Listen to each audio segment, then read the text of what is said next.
You, that hand is not for public comment. I haven't logged it in with you. Okay. I'm gonna close public comment. Thank you, Chris.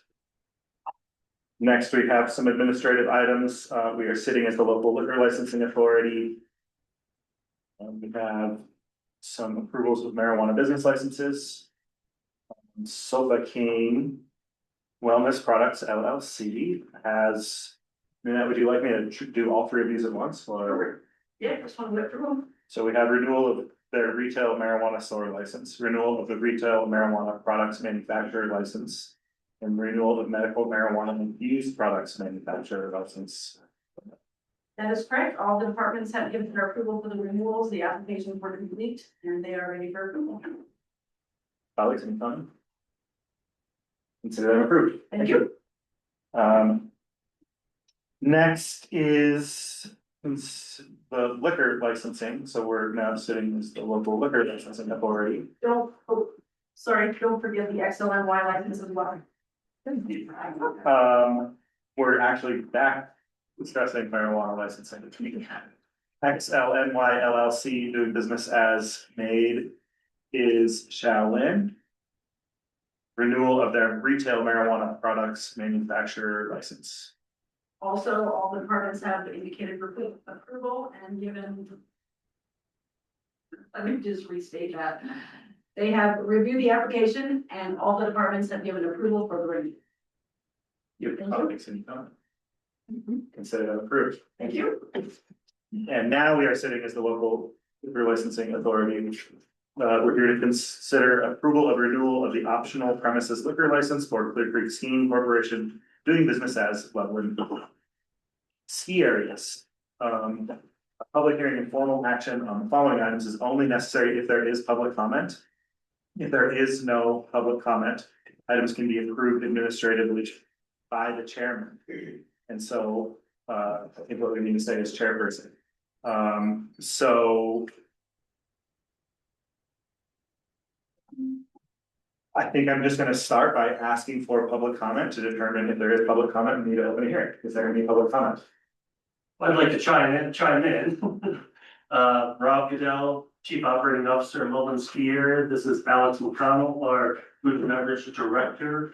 We'd like to try to take this opportunity to make ourselves available for any questions from the board or public, but also give you a little update what's going on at Loveland. It's luckily cold again and we're making snow again. But we opened early November and then things got warm. But this weekend we'll be opening the Valley with our new Lift 7 that we're extremely excited about. We replaced the two-person chair that was down there. We do have lane training going on right now off of Lift 3 at the Valley, which as we were leaving, we have some World Cup teams that are coming over from Copper Mountain. They're all here in the area for the World Cup races that will be happening at Copper, but there's been a low inventory of snow surface for them to train. So we're very pleased that hopefully we'll be able to get some pictures of some high-level athletes training at the Valley. We still just have Chet Stream open right now, but we're looking to get another run off of that and have two hopefully by this next weekend. Little by little, and have more training for Thanksgiving games, but quite honestly, a strong season pass sales, 4-pack sales, everything is on a good pace, kind of ahead of last season as one of the last independent areas in this market of the drive corridor. I'm very proud to be that way. Okay, I have a question for you. Yes. Can we jump into the hearing real quick? Yes. Okay, so because there's public comment, we are gonna open a hearing. Okay. We're gonna, I think, start our hearing as we always do. Nanette, if you could present the application. Certainly. Loveland has applied to renew their liquor license. And again, all the departments have given comments in the application and indicated that they are fine with the approval. Okay, thank you. Questions for the applicant? Yeah. Rob, Yes. good to see you again. Yes. Thank you for coming. Thanks for the update. I have a very serious question for you. How long are the 4-packs open? Through this next weekend, Okay. 23rd will be the last day to purchase your 4-pack. Awesome. I'll let my friends know. Thank you. There's a $10 discount if you go to Larson Ski and Sport in Denver. It's a small ski shop. They always do a show there the last weekend or online. Okay, Season pass sales are also still available. awesome. Thank you very much. Thank you for being here and for this annual update. It's a great opportunity. Thank you. I don't have any questions about the liquor license. I move that everyone has responded and recommended approval. Any other questions? Okay. Then I think the proper thing to do is close public comment. No, just Open. open. Wait. Actually, the last comment I would make, this Yeah. is our 88th anniversary. In Oh. 2 years, we're gonna be having our 90th anniversary of skiing at the West End. I'm very excited about that. I don't know if everyone realizes it. That's awesome. Yes, Great, it's, okay, so, sorry, this is, I mean, open public comment, any public comment. Hearing none, closing public comment. I think now the next thing to do is, hear a motion to approve resolution. Is it 04T10? That, I have that right? Yep, that's correct. Oh, right, 'cause this is the liquor license. Right. Yeah, you know, I move that the Board of County Commissioners approve resolution 04-210, approving the renewal of optional premises liquor license for Clear Creek Skiing Corporation doing business as Loveland Ski. Second. All in favor? Aye. Aye. thank you all, come skiing. Or snowboarding. Motion passes, thank you all, and we certainly will. Yeah, thanks for coming over here. Took us a little moment to find it, sorry. This is also our, Not our usual commissioner meeting room, but having some construction done on the You building. saw that, Yeah, oh no. thank you. Thank you. okay. Next on the agenda, we have, we're back seated as the Board of County Commissioners, County Commissioner updates. Alright. Well, as you all know, for the last 2 weeks, we have been working very hard, or since our last update, we continue to work hard on the county budget. We attended the Clear Creek Economic Development Corporation, which works to bring in more revenue and businesses for Clear Creek County, as well as Gilpin. We did our monthly meeting with the mayors and commissioners, which is always a productive time to get our small county talking together. We attended the leadership team meeting. And I gave blood, attended a Dr. Cog Zoom meeting. I worked on the Clear Creek Regional Housing Authority foundation documents. To be discussed at our next meeting. And today, after this meeting, we will be touring the jail. Thank you. Ditto on most of what Rebecca said, and then I just attended the child care meeting. We had our first meeting, that's gonna kick off talking about how we can, improve childcare in Clear Creek County, and in February, the commissioners will be taking this back to the mayors so that we can start doing the talks, but right now, I'm just gonna be talking to the small, mostly volunteers and, Early Childhood Council, Bright Futures, and some stakeholders in the community. Oh, and George and I did CCAT, retreat. And that's where we, went over the legislation stuff for 2026. Thank you. First off, I just want to let you all know that heading to Pennsylvania, just outside of Pittsburgh, and hang out with my sister for a little while. Thanks. Flying up Thursday morning, flying back in Tuesday afternoon. So I'm not strictly unavailable, but a week slower to respond.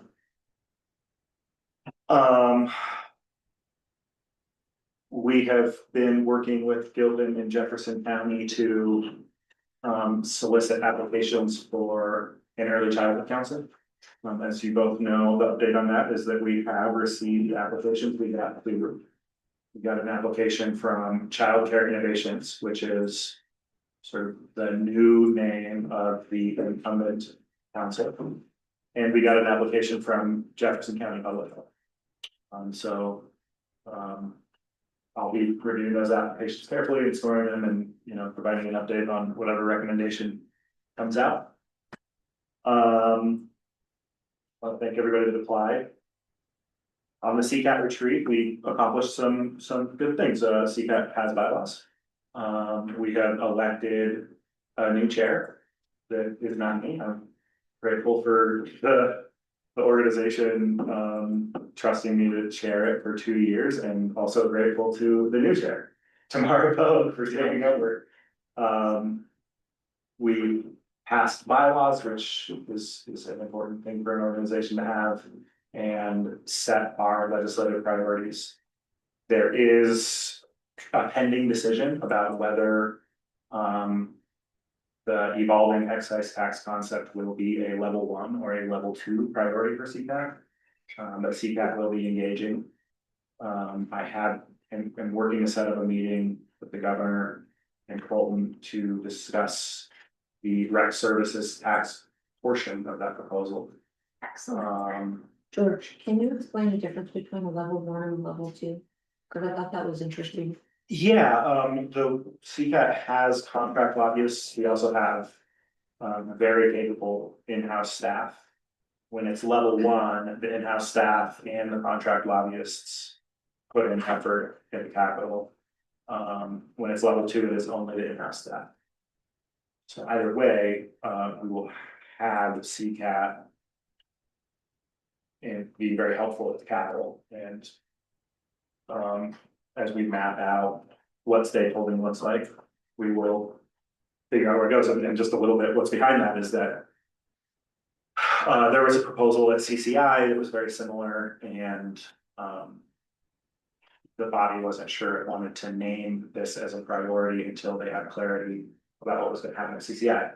CCI did not take up the excise tax, the big excise tax proposal, so we're working on Illinois Maryland that CCAT is going to take over. Very good. Some other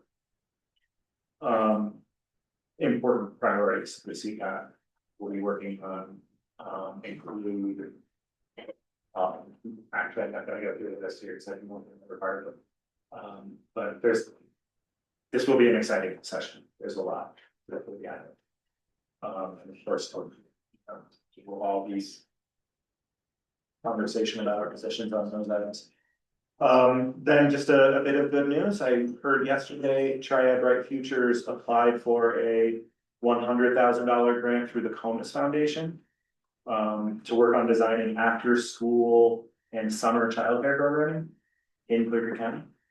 And so that grant was received, and in collaboration with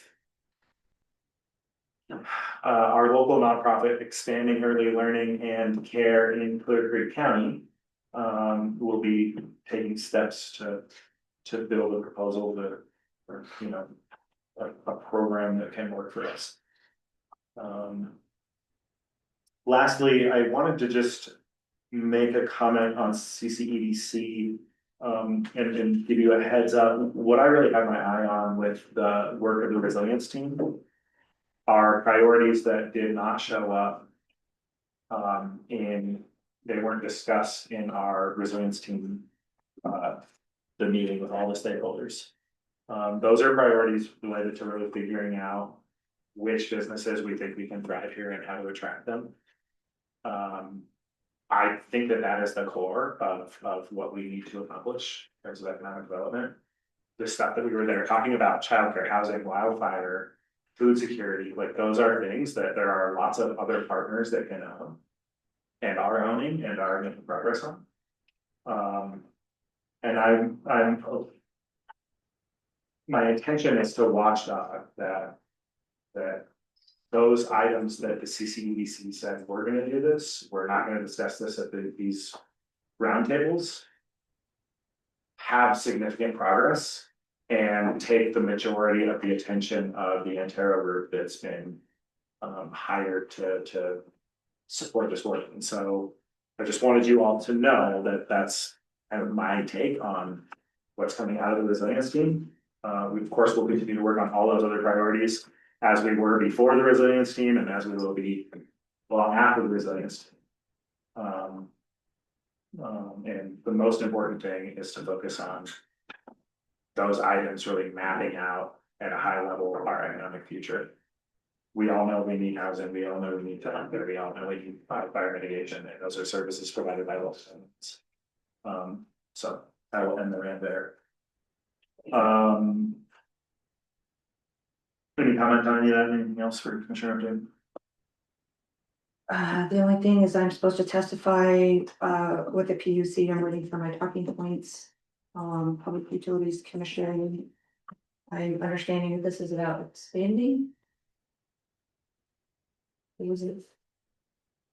Yes, I think that Excel is submitting to PUC to expand natural gas lines. Natural gas lines, that's right. Those of us who want to start to get updates from Loveland that they have snow on November 18th. Think that there might be better ways to heat our homes and expanding natural gas lines that will be used for another 100 years. That's it. Thank you. County manager updates. Thank you. Quick logistical one, I won't be here through Friday of next week. I'm going to back Texas, to a part of Texas that still doesn't have cell phones. So it'll be, Lucky you. it'll be very difficult to get a hold of, but I will have internet immediately, and email and stuff, just won't be really easier to. Give me some dates again. Friday, this Friday, so that would be the 21st to the 28th. Happy Thanksgiving. Thank you. Second, I wanted to thank, I lost it. Public Health and Human Services, particularly Tim and Sarah, as well as Jody, and a lot of people who worked on, Thomas Moon, who worked on a food drive and getting the funding for Loaves and Fishes. Honestly, SNAP has gotten turned back on. I think it will still be 2 weeks. Where's the top? The 12th, yeah. Okay. But when will the stuff be back on the cards? We should have started voting right away. So staff should be restored now, but having said that, I wanted to read a nice letter we got from Loaves and Fishes, unless one of the commissioners wanted to read it.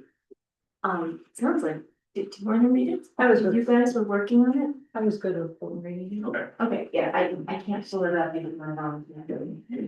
Okay. So on November 6, 2025, our director Rachel Jocelyn, handed me a check from Clear Creek County Board of Commissioners for $5,000. I was overwhelmed by this incredible act of generosity during this time of political unrest. It's hard for me to describe how much this will help. Loaves and Fishes buys food every month for the most economically available food supplier, the Food Bank of the Rockies, where we obtain food at a very reasonable cost, but it is not free. $5,000 will go a long way towards procuring food for our clients. Loaves and Fishes is so grateful for the recent outpouring of support from generous people and organizations. Thank you to Clear Creek Board of County Commissioners for your support. So this just we went a very different way with the SNAP crisis. We decided that a county that is as low resourced as us, try to be as efficient as possible and making sure that nobody went hungry. And so that meant a lot of creative thinking, a lot of community work, people volunteering their time, and making sure that every dollar that we spent was multiplied over. And the food bank, this local food bank is the only one we have, as well as a partnership with Mountain Backpack that provides food at the schools. So I just wanted to thank staff and the community for everything they've done to make sure we got through these challenging times and that we were able to come to this crisis in the way that we can, which is being adaptable and flexible and community like driven. Rather than, you know, coming up with creative solutions to this problem, so, That was a good. yeah. Can you quickly describe for the public, maybe it's best for you, Director Casano, to describe the source of those funds, because they were not local tax dollars. Sure, we have our collaborative management program that sits under human services.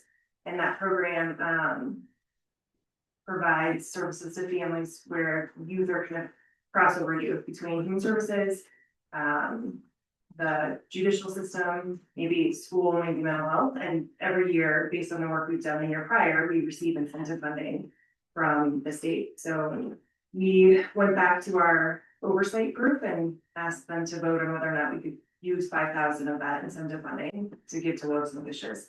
Unanimously, they all came back with a yes vote. So it was great to be able to take that check over to them, and rarely do we see, even in our CMP program, families or people in general excited to see us come in. So it was selfishly so nice for me to be able to drop off that check and see firsthand how thankful they were and express their gratitude towards the board for approving our department using the funding in that way.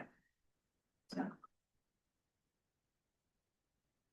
I just wanted to say too that I think when we did the food drive at the wellness center, that brought more attention. Some people went up there and saw what was available and saw that that really wasn't acceptable.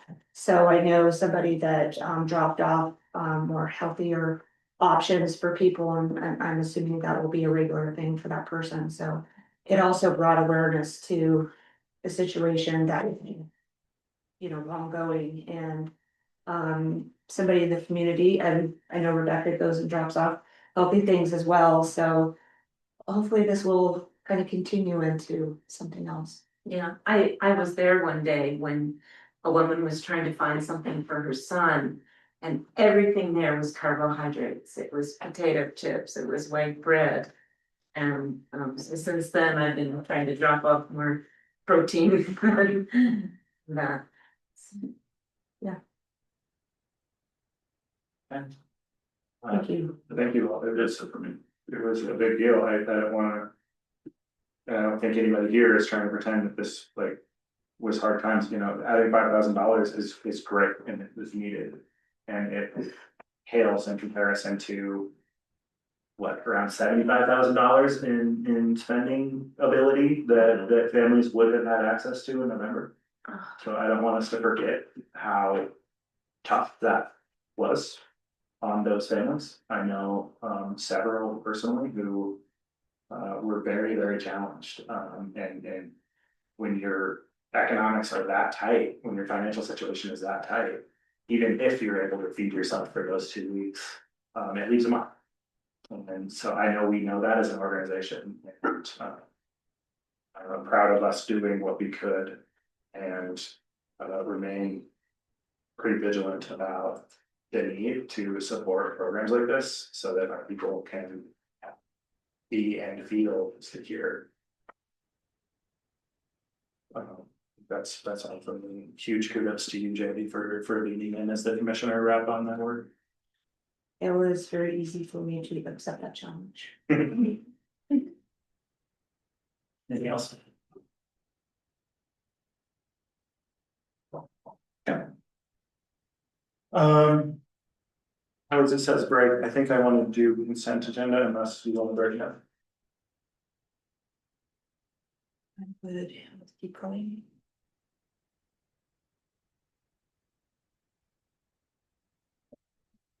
Let's do consent agenda. I do have a request to pull item D for separate consideration. Any other requests? No, sure. Go ahead and read the consent agenda. Item A, approval of the minutes from September 30th. That month is October 6th, October 7th, and October 14th, mayors and commissioners meeting. October 13th, for the county commissioners meetings, October 20th, October 21st, and October 28th. Item B is the warrant register. Item C is consideration of a grant application for DSHEM's 2025-2026 Emergency Management Performance Grant. And item E is consideration of approval of a grant application 25-16 for Elevating Prevention in Colorado program for the Mountain Youth Network. I would like to make a motion to approve the consent agenda. I second. Okay, any discussion? Just want to celebrate the grants that are on here. Love approving grant applications. I want to thank Amy for minutes that were both concise and captured the meat of what we were discussing. Great job. It's a relief to be approving minutes as that were from meetings as recently as 10 days ago, 20 days ago. Thank you. And yeah, that was all. All in favor? I, Motion passes. Let's take up item D, consideration of a grant application to the CDOT FTA 5339 program for the Roundabout Bus Barn project. So, I just wanted to clarify a little bit of how this one's gonna work funding wise. You know, we're trying to move lean and fast here, so this means doing things potentially a little out of order. One of the goals of the facility assessment will be trying to find another, to be able to upgrade the Dumont facility, potentially take some of the resources from the sheriff's, from the Dumont Public Works facility to take some resources from the sheriff's Dumont facility on the other side of the street. And we also just need a bus barn. Our buses sit out right now.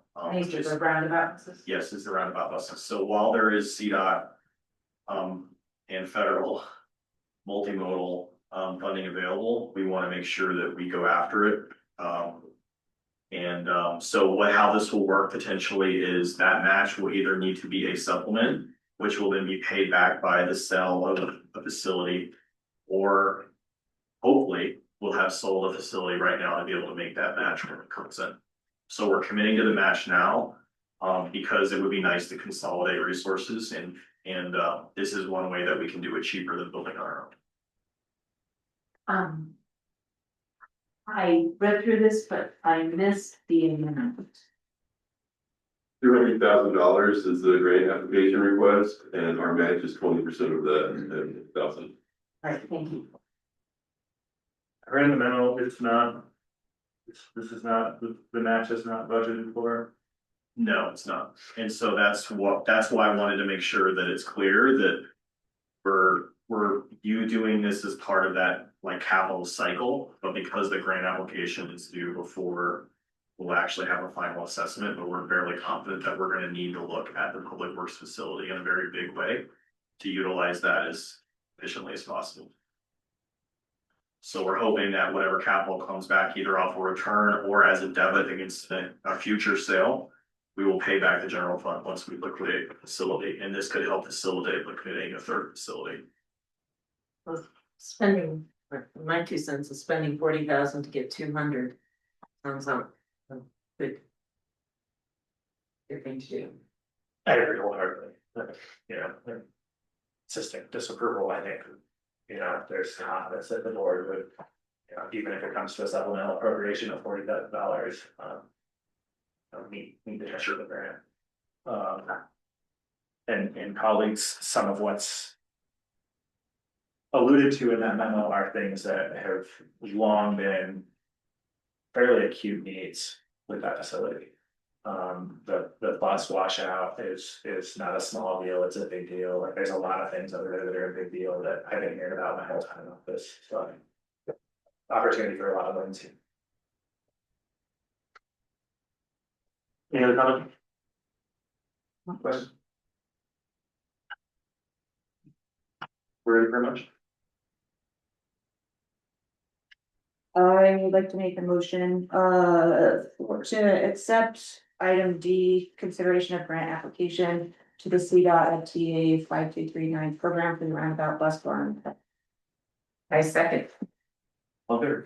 Bye. Right. Aye. Motion passes. Thank you. Thanks, Erica. Sorry. Thank you. colleagues, you might have known that I'm trying to delay our break, and it's because we're gonna recognize Carl Shell's retirement. And I really don't like to have moments like that and be like, well, next on the agenda, so. We'll do Carl Shell's retirement, recognition, and then we'll take a break, if that's how we do. Yes. Who would like to read it? Wow.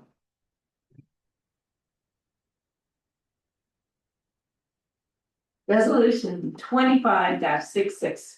Resolution in appreciation of Carl Shell, Public Works Division Director for over 20 years of meritorious service to Clear Creek County, Colorado. Whereas Carl Shell has served the community of Clear Creek County for over 2 decades, and the Clear Creek Board of County Commissioners desires to publicly recognize Carl's dedication to the current and past county constituents. And whereas Carl brought his friendly nature from his previous career with Loveland Ski Area and other recreation-based organizations, and whereas Carl began his career with Clear Creek County as a road and bridge equipment operator and advanced to lead the entire Public Works Division. Whereas Carl excelled through the ranks to become the West Division Supervisor at Road and Bridge, understanding the unique topography and the challenges that steep mountainous roads require. Whether it was grading roads in summer or plowing snow in winter, Carl enjoyed being part of a team that contributed to the safety of all that used county roads. And whereas Carl was promoted to Division Director of Public Works, where he took an active role in engineering, road construction, permitting, transfer station, and most recently transit, all of which now come under the umbrella of Public Works. And whereas Carl provided exemplary leadership to the Public Works Division during budget challenges, staff shortages, and the COVID pandemic. And whereas Carl is always willing to step out of the corner office to make sure county services get completed. He can often be found behind the wheel of a plow truck, taking a Saturday shift at the cash register for this transfer station, or otherwise supporting the team to make sure that public works services are provided. And whereas Carl is so well known and relied on by the community, he can't go to the grocery store or the post office without getting pulled into a conversation about road maintenance. And whereas Carl goes out of his way to support his staff, from lending out his family's vehicles, providing a place to stay in his family's home. Carl would make sure people would make it home from work before telling his snowplow drivers they were done for the day, and would always return to work to rescue coworkers who'd become stranded at the office due to a malfunctioning gate or lock themselves out of the office and or their car. And whereas Carl can always be counted on to have awesome parties, serve great food that he's prepared, and play great music. Not only a talented chef, Carl is also an avid sportsman. During his time away from work, he can often be found hunting, fishing, hiking, or biking, and is known by many as King of the Longboards. And whereas when Carl's staff was asked to recount stories of working with him, you receive tales of heroism and dedication involving being caught in an avalanche while plowing Guanella Pass Road and having to retreat to Park County to return home, narrowly avoiding being crushed by vehicle-sized boulders while clearing a rock fall from highway frontage roads. Moving on to the next job to ensure the residents could get to their homes, children to their schools, and emergency services to incident sites. Whereas Carl is most comfortable catching up with the crews he works so closely with, often preferring break rooms and plow trucks to boardrooms and meetings. And whereas Carl's many hats include being the face of the division to the public, team leader, boss, nurse, shoulder to cry on or ears to rant to, and most important of all, friend. And whereas Carl has always remained committed to the people he served, to the county he raised his family in, and the many that call him friend. The county is lucky to have had his dedication and easygoing nature in our community. And now, therefore, be it resolved that the Clear Creek Board of County Commissioners adopts this resolution of appreciation for meritorious services performed by Carl Shell. And be it further resolved that the original copy of this resolution be presented to Carl and that this resolution become part of the permanent records of Clear Creek County. And be it even further resolved, the county wishes you the best in your future endeavors and you will truly be missed. Adopted this 18th day of November, 2025 at a regularly scheduled meeting of the Clear Creek Board of County Commissioners. Thank you, Carl. You will be missed. Thank you.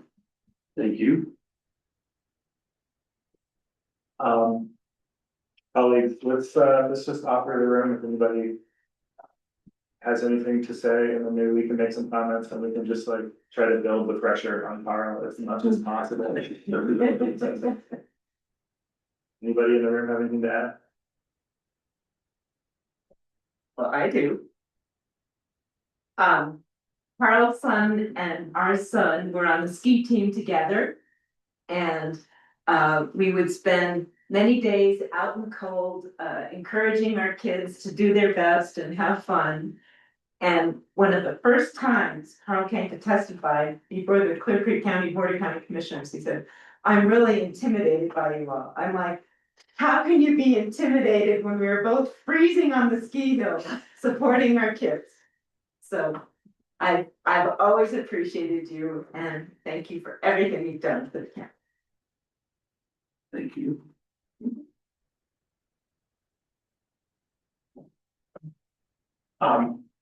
I will just add some stuff, it's kind of professional and personal here. My time in office has been the time of like figuring out like what are the early solutions about how to head off our fiscal crisis. And it's as I've been reflecting on Carl's role in that, it's really clear to me that Carl was the leader for the moment in road and bridge and public works. The road and bridge fund is a separate fund that the general fund cannot support. And it's a pretty small fund. And so Carl recognized right away that that fund had to tighten its belt and find a way to keep staff motivated and going to get all the work done that had to get done. It was an all hands on deck moment, and one of the best ways to handle one of those moments is exactly what Carl did. It's what's in the resolution we read. He said, you know, I'll take some routes. I'll show up when I need to.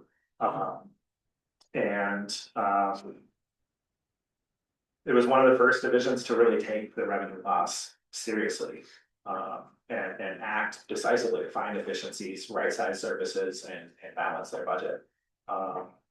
And I think that's a big part of why the Road and Bridge Fund was the first fund to receive a tax increase from the public.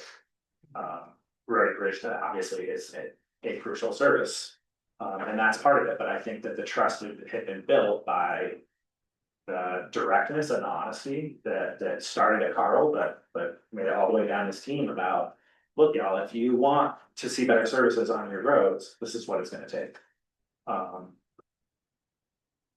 And at the same time, though, I mean, Carl isn't just the master of saying no and reducing services, right? He's also shown himself to be the kind of leader that talented folks can thrive and grow under, right? That they can hire talented folks and that they can grow under. I'm looking at Stoy Street here. Stoy, I think you got hired the same year I was here. Were you the county engineer? I was hired as the county engineer, yes. Yeah, and he's grown into, you know, a much more expansive role under Carl's leadership. I don't know the ins and outs of, I mean, obviously you own a lot of your own growth, but at least Carl, in the very least, Carl created an environment where it was possible for you to expand your capacity and your role. There are many others as well. Yeah, definitely. Carl led the first steps in professionalizing our approach to capital project management, right? He created the position, and I'm not thinking of the position right now held by Stacy Kanda, capital project management. And supported kind of her expanding her influence over other projects outside of public works traditionally that we would have, like the shooting range, right? Stacy's role in the shooting range is what's helped us get to goal or get close to goal on that. And so, you know, I mean, I just think that this is worth noting, Carl, that you are both the kind of leader that says, I'm gonna show up where it's obviously needed, and I know how to step back when someone is ready to take on a bigger role. It just says a lot about what you did during your time here. And on a personal note, Carl, you know, a lot of people in the room probably know, I've known Carl since I was one of the dirty local kids at Loveland. You know, skiing with a family pass on old skis. And it's been a real pleasure to work with you over the last 7 years, kind of seeing you in a different role. You kept your long hair, I didn't. But it's been a lot of fun, and I hope you get a lot more time together and on better skis than we used to have. No, I appreciate that. And I want to express my gratitude to the county organization as a whole. Just the opportunities it's allowed me to grow along with the time that I spent here over the last 20 years. And I also really want to give thanks to the public works team that worked on this resolution and put things together, and I've really enjoyed working with Stoy and the rest of the team. He's been here. Also my wife, Lisa, just the support she's given me over the years, not only with this decision, but just, putting up with an on-call schedule that, could be pretty tedious at sometimes. We're not first responders, but we are essential personnel, and, we spent a lot of time, over the last several years, just out and about at unconventional times for most of that. It's allowed me to meet a lot of people throughout the organization and the county itself. And just to be able to serve in that role and be noticed has been uplifting for me for sure. It's been an honor to work alongside all these people throughout the organization. And even though I'll miss being an active part of the organization, I will remain in the county and be an active part of the Clear Creek community, and just plan on putting energy back into family and self for a while. So again, thank you, everybody, and it's been a pleasure. I just wanted to say something about Carl too, that as a resident, he took his job very professional, but he was very, you know, into the community and just made it a personal thing, and people could go to you with issues and there was never like, oh, that Carl, you know, he sucks at this or whatever. I've never heard of that. So and it's probably became a problem for you too, because of people wanting special favors. That They're so nice that you'll go up and plow this road up wherever, and you know, and that's the same with your team. You know, well, I think I'll just talk to so and so and they'll just take care of this. Which I'm thinking that's probably not gonna happen, but you just brought a really kindness to this organization too, and I thank you for that. Yeah, I wanted to add to that a little bit. I mean, I came from Sitting County member, and I have a lot of friends at CDOT and at Sitting County, and when they come up to our house, they're like, this is a public road. Like, that's incredible. No one has seen infrastructure like we have in 100 years, right? It's kind of an accident of history. These roads were built way before most of the Alpine was ever developed. And no matter how seething mad someone is talking about their road, they're like, but I like Carl. So, thank you for being perpetually stuck in the middle. No one's ever happy. And, you know, I really do appreciate how you brought a level of empathy to that job where let people be frustrated, right? Because in some situations, they are very difficult problems to solve, right? And some of our roads would never be built now, right? I think we all acknowledge that, but we are, and our residents rely on them, and we are stuck with them. So, thank you for always hearing people out and letting them be frustrated. We inherited a lot with that road. Yeah. Yeah, I'd like to add as well, it has been an incredible honor and pleasure to work with you. I mean, every single interaction we've had, even when you have disagreed with me, has been fantastic. And I think for lack of a better term, the vibe that you give off permeates through the rest of your team as well. I think you send you model an incredible temperament. And you're also very cool. So, so I definitely gonna miss working.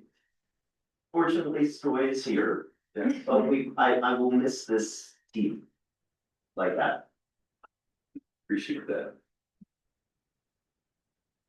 Carl, I can't help myself.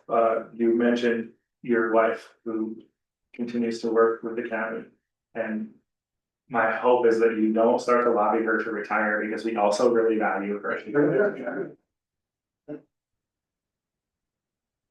Thank you for letting us borrow her for Yes. another, as long as we can keep her.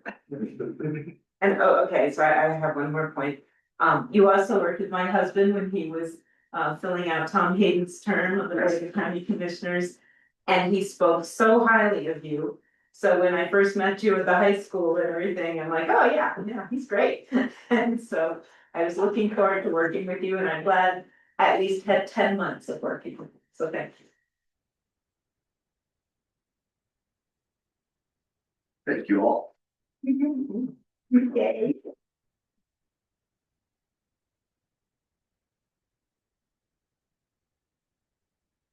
Yes, or shall we move to a motion? I will make a motion to accept resolution 25-66, resolution appreciating of Carl Shell, Public Works Division Director for over 20 years in meritorious service to Clear Creek County, Colorado. I second. All in favor? Aye. Aye. Motion passes. Carl, we appreciate it. Thank you. Thank you.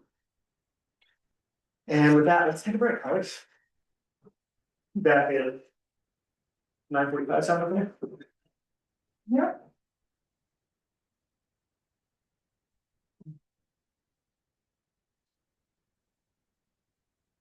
Yeah. Um,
Are you guys here and ready, or are you still in here? So we're the West program part of this, and then the Floyd Hill stuff is not for kids. And I think they were already here in Georgetown, but so they were turning around and coming back. That's okay, we'll just take up, we didn't have you starting until 10 anyway.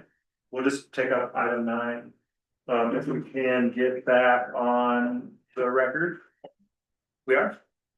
Okay, excellent. We are back from our break, thank you. The next item we're gonna take up before we start talking about CDOT updates is item 9, consideration of approval of the food access and security agreement. We have Human Services Director Sarah Casado here. Sarah, I think please present from where you are. Perfect, thank you. So as we talked about earlier, when Jared was reading the letter from Loaves and Fishes, one of the other programs that our department was looking at during the federal shutdown, for the community was the Mountain Backpack Program. And prior to the shutdown, I didn't even know that this program existed. I knew that some of our kids were getting backpacks full of food sent home with them, but I didn't realize that they were coming from this program out of Evergreen, the Jefferson County side of Evergreen.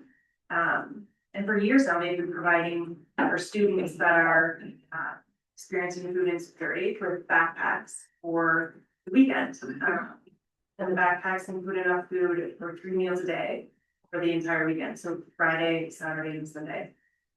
This is all volunteer work, and the food is provided through donations.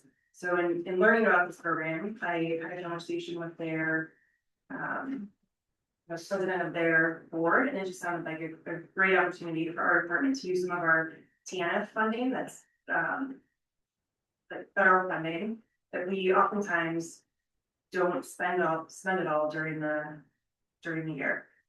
So to partner with them to ensure that our low-income students can continue to have access to the backpacks as more and more families are experiencing food insecurity, even with SNAP now being back in place, we just see an increase in families that are struggling.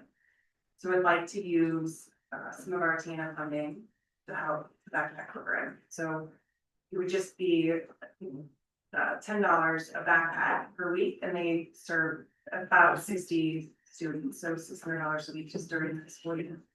Again, all coming from our TNF funding.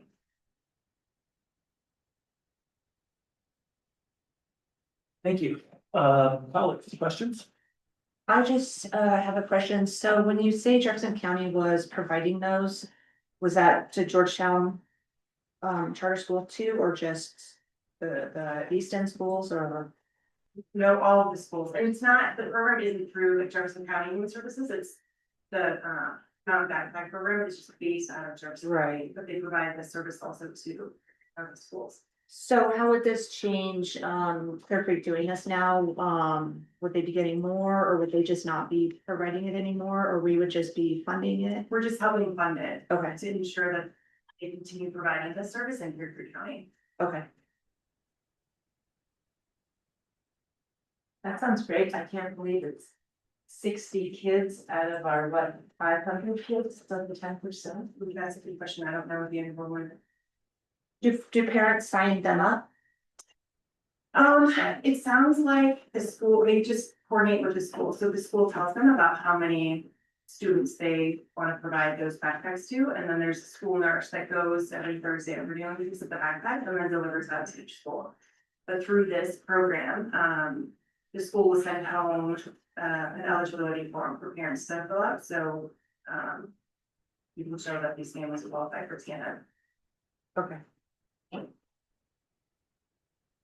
Great. I don't have any questions. Really excited to see this engagement to the Mountain Backpack Program is true. And we were talking earlier about a letter we got from Loaves and Fishes. Sarah, you mentioned how nice it is to show up with resources in support of community stuff, and experiencing gratitude for that. I it was just another ongoing outcome of SNAP crisis is deeper engagement between the nonprofit food providers in our community and our Department of Human Services, and I know Tim Ryan isn't here, but public health. So, you know, really excited for this.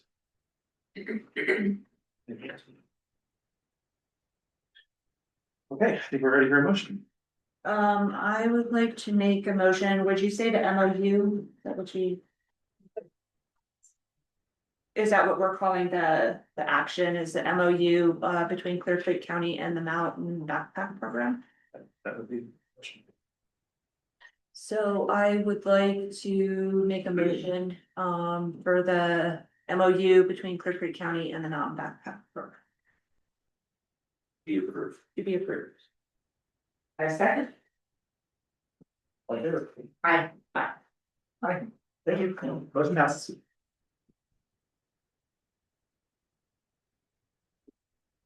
Let's take up item 10. I think we're still waiting. If you all just give me the high sign when everyone's in the room, we're just gonna be proceeding. Item number 10. Consideration of appointment of Colton Roloff as the county manager. And approval of the employment agreement. Is this? Solid. I got my high sign. Let's go back to that. Yeah. Well, we'll have to sit out somebody else for another time.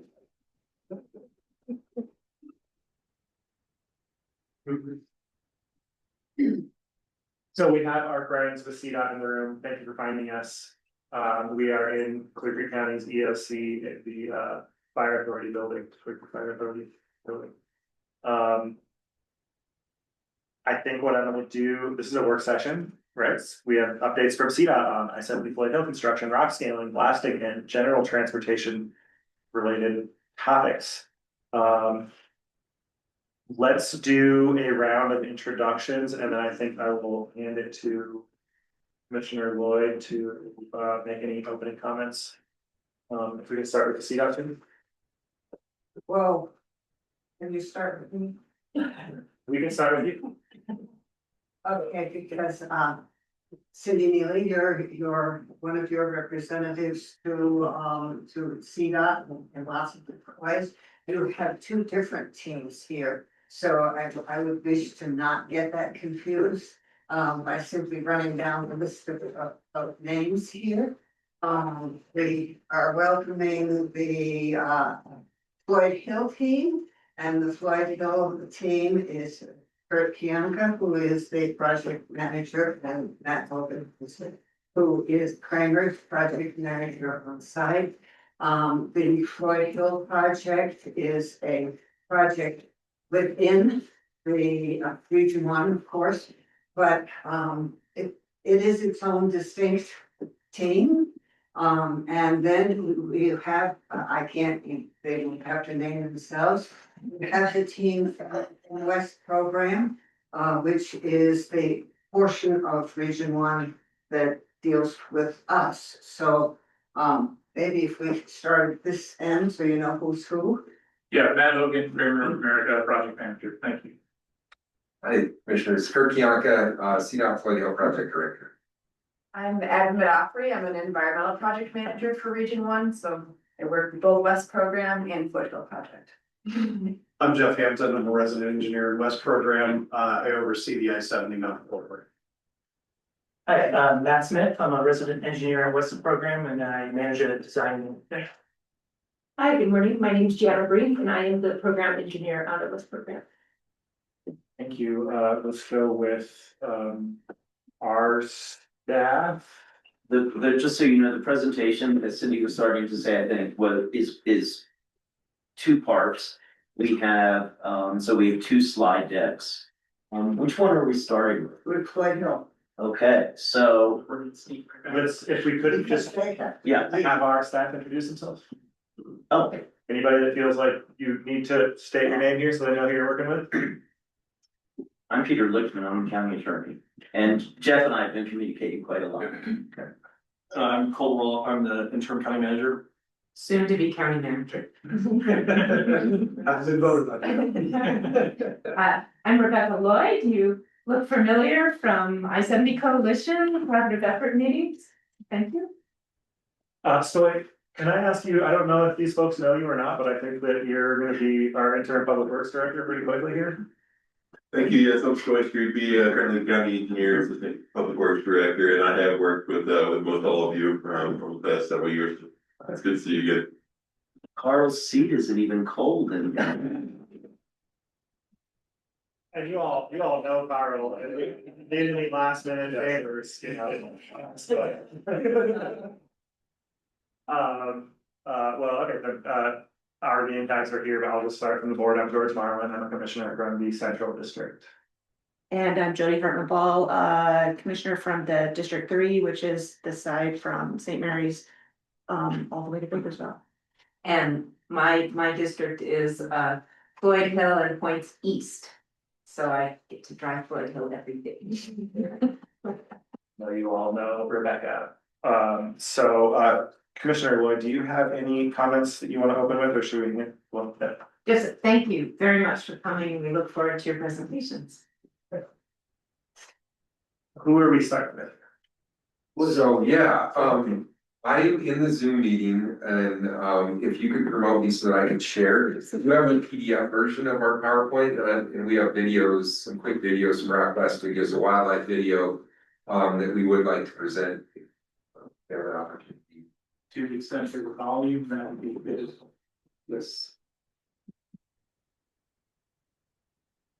I don't know if we can do audio.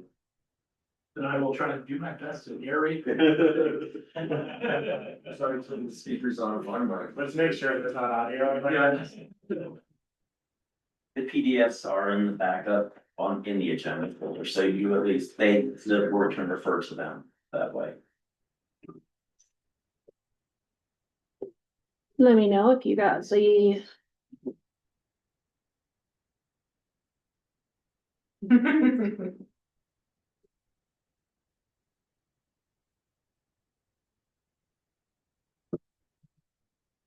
You good? We can't do that, so. Yeah. Bring that back up.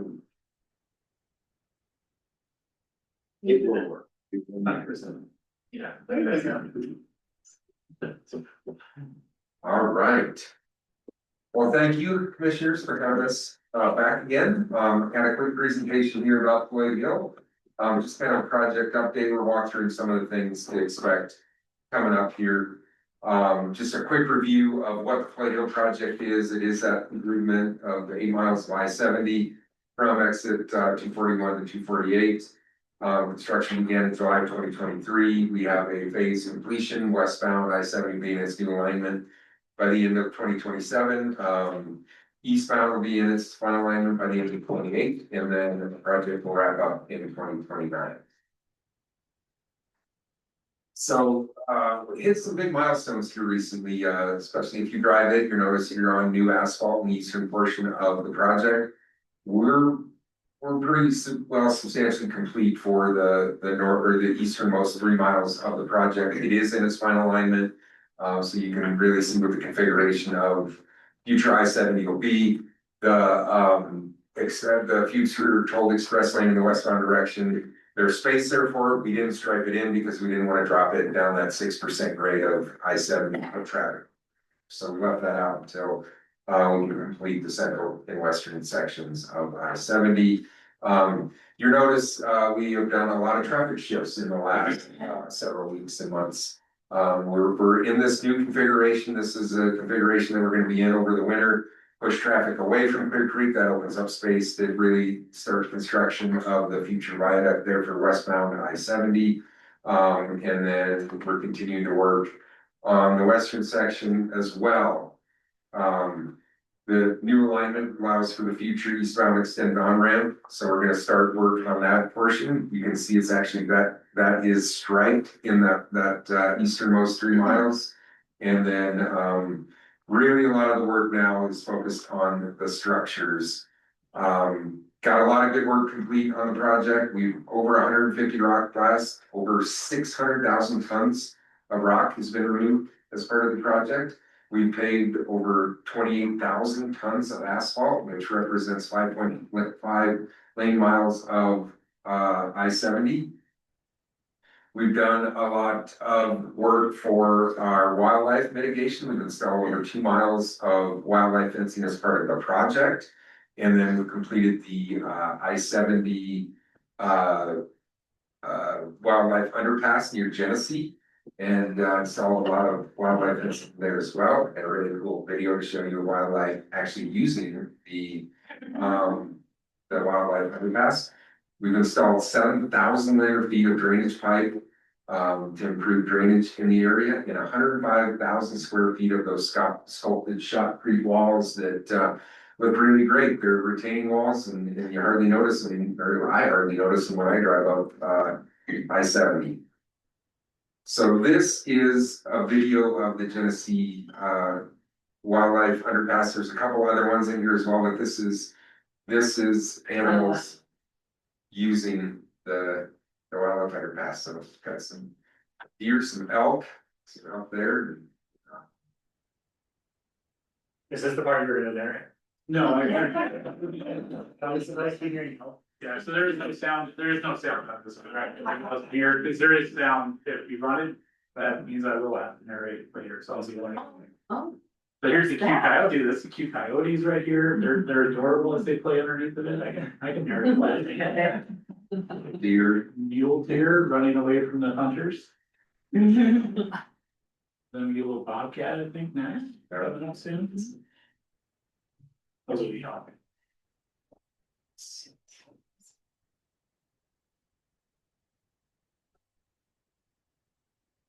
There's a massive bobcat.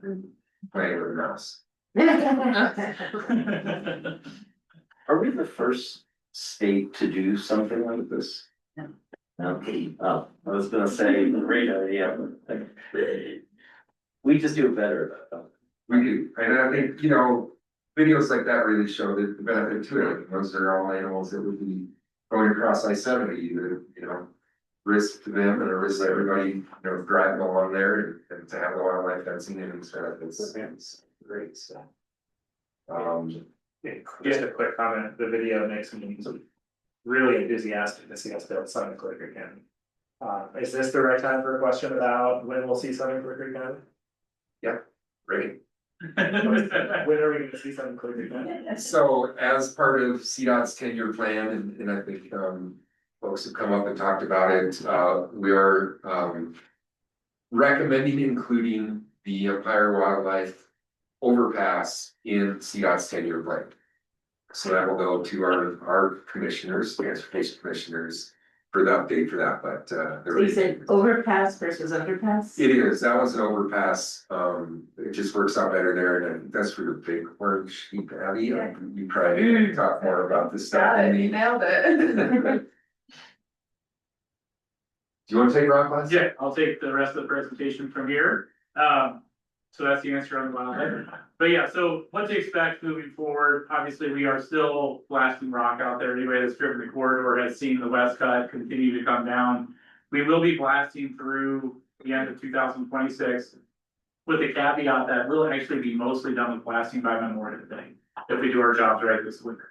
So, anybody that's driven the corridor now, we have a much better, bigger bench there on the west section. What were 500-yard blasts are now 10,000-yard blasts, so we're doing much larger explosions, which is helping us get a little bit better production and move that along as we've gotten a much better bench to work off. So we'll start to see, rather than the 5, 3 or 4 blasts a week, we're really 1 or 2 blasts a week throughout the winter, we're a little bit less of a frequency. We do still sometimes need to scale after the blasting is completed, particularly on that west side of the tire. But as you continue to come down, there's less and less reason for us to scale and stop traffic, so we will have had fewer of those. What is nice is we actually did finish our last bit of planned rock scaling on the project 2 weeks ago. Or last week, beginning of last week, we finished our last bit of planned rock scaling, so those kind of recurring 20-minute closures each day will become much less. Reminder though, it is 9 to 3, Monday through Thursday, and occasionally on a Friday morning if it's really important to us, but we try not to do it on Friday mornings. When the blasting ends, are we gonna see the scheduled closures also end? Yes. Okay, Those scheduled those 20-minute closures will no longer be necessary. And around Memorial Day, they'll stop being so regular. Well, they're gonna be less regular now, like once a week instead of 3 or 4 times a week as we continue through the winter. And then once we get to Memorial Day, it'll be like once a month. If we have a small do somewhere else in the project. the reason I'm so curious about that schedule is because it's had a pretty big impact on. Sales volumes in Clear Creek County. The regular stoppage, we think has really impacted behavior. So I think. A request. Colleagues, if you agree with me, is that we. Kind of go out of our way if we think we've passed a moment where those closures are gonna be so frequent to communicate that to the traveling public. 100%. Yeah, I think it's important for us to get to the end of the year and maybe use the new year to reset that. I don't wanna get lost in holiday messaging and stuff with our PI team, but we'll certainly bring that up with them. Yeah, it'd be really, really helpful. I mean, we have seen sales tax receipts change. And we would love to see them change that. And we would love to issue a press release saying, hey. Blasting and scaling is over. I look forward to that day as well. We do, just because it's fun, the next slide is a nice little video for, if you don't mind. Just highlight the text alerts. For anybody to sign up for the text alerts. We have over 19,000 subscribers to our text alerts, which is fantastic, so that people can communicate and they do know when we're blasted, they can come up and avoid the times that we're blasting and know when to plan your drive. Do you ever have, I have signed up for this for over a year now. Do you ever notify, like, when you close the on-ramp to get off at Floyd Hill and Heritage Road down to 40? Sometimes we, have to go to El Rancho and come around and. So those are in our weekly e-blasts. Are you signed up for our weekly e-blasts? I'm not sure. I want to do that quickly. Visit our website and I can make sure that you get signed up for it, but if you go to our website, you can sign up for it right then. Thank you, and I will pass the word too. We've purposely not done those other ramps because we don't want to inundate the 19,000 people with text and then have them unsubscribe because they're getting too many. So because the I-70 corridor is kind of the primary function, that is where we focus those text messages. We recognize sometimes those other closures can be surprising, but we do try to plan those and get those in local form there. Thank you. Because we can't go to a presentation without showing something blow up. We have that, of course, for everybody to see what the rock glass looks like. Yep, so our play video here just a second, the rock glass is up there at the top of the screen, you can see all the little holes drilled on there, so this is the reason for the closures.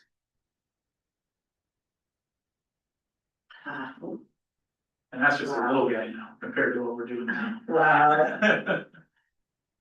But you'll see as it piles up there, you'll see some of that kind of hang off the base there, and when we do those 20-minute closures after the blast, is to make sure there aren't rocks that are loose on the side. That we want to make sure we control when they come down, rather than having surprise us in the middle of the night, so. Certainly the reason why we closed the highway. And what's the volume of this one? That was probably 1,000 yards. Okay. So we're doing things that are about 10 times that size now. So with that though, as we've seen, traffic is in a pretty good alignment for the winter. We are starting a new chapter on the project. You're gonna start to see a lot more stuff come up out of the ground now. So as we've gotten package 4 started, we are starting to build columns throughout the project. You're gonna see those pepper out periodically now. And you're gonna really start to see where the alignment of future I-70 is going to be. Most importantly, right now, you'll see a lot of work happening at what we refer to as Pier 17, which just happens to be the 17th pier in that particular bridge, which is what you see in this picture where the segmental bridge will be starting. We just had our first 2 column pours there last Friday, 2 more hopefully this Friday. We're gonna actually start to see that up above the highway now. Yeah, I saw it this morning. Yep, and hopefully it's even taller by the time you drive home if we're doing our job right. But more importantly, that is where the segmental bridge starts. So what you're gonna see in early December right now, the 8th and the 9th, the nights of Monday, December 8th and the 9th, we're gonna have some full closures of westbound I-70 to put some temporary false work up. Just a really short detour off the on-ramp and back on in the middle of the night. Really looking forward to how everything's gonna start to take shape there. What I mentioned though is, next slide, is, this is where I'll try to narrate over this presentation best I can. I mentioned we're doing cast in place segmental construction. So most of the bridges that we see around the corridor are simple span by span. We come in at night, set girders and build the bridge and things happen. Cast in place segmental is a method, you can hit play on this, is a method by building longer spans over areas that allow for segments constructed. So what you see here is a picture, but what we'll actually do is build it in T's. So we are going to erect the columns as we mentioned, and we'll put this pier table in where we'll build that on false work, which is what's starting next. And then we build it in segments, hence segmental construction, in a balanced method.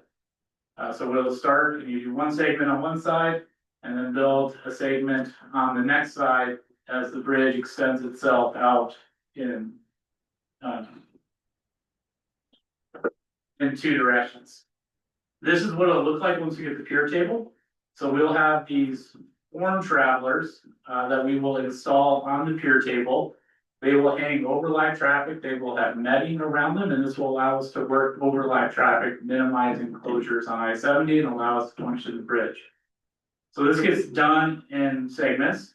We basically started this with the pier table off center by half a segment. So what you see in that picture is that one side is heavier than the other. Once that is done, we build that and then we'll build one segment as it shows to be a half segment out of balance the other way. That'll show up in just a second on this picture. Slower than I expected, but the segment will be constructed on the right hand side. It gets cast just as shown there. Then we post tension it back to the pier table. Once we've done that, we move to the form traveler on the other side of the pier table. Let this play out just a second. Slower than I expected.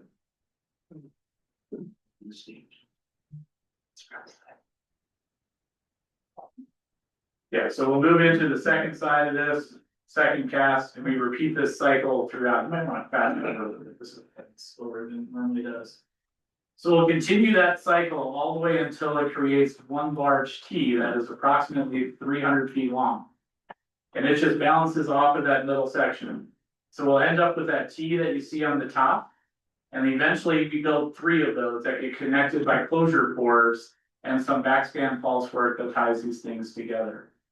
In the area that this is happening, we have spans of about 350 feet compared to 150-foot spans throughout the rest of the bridge. And this is to get over the skew of the river, the skew of the highway, and maintain mobility and recreational access throughout construction.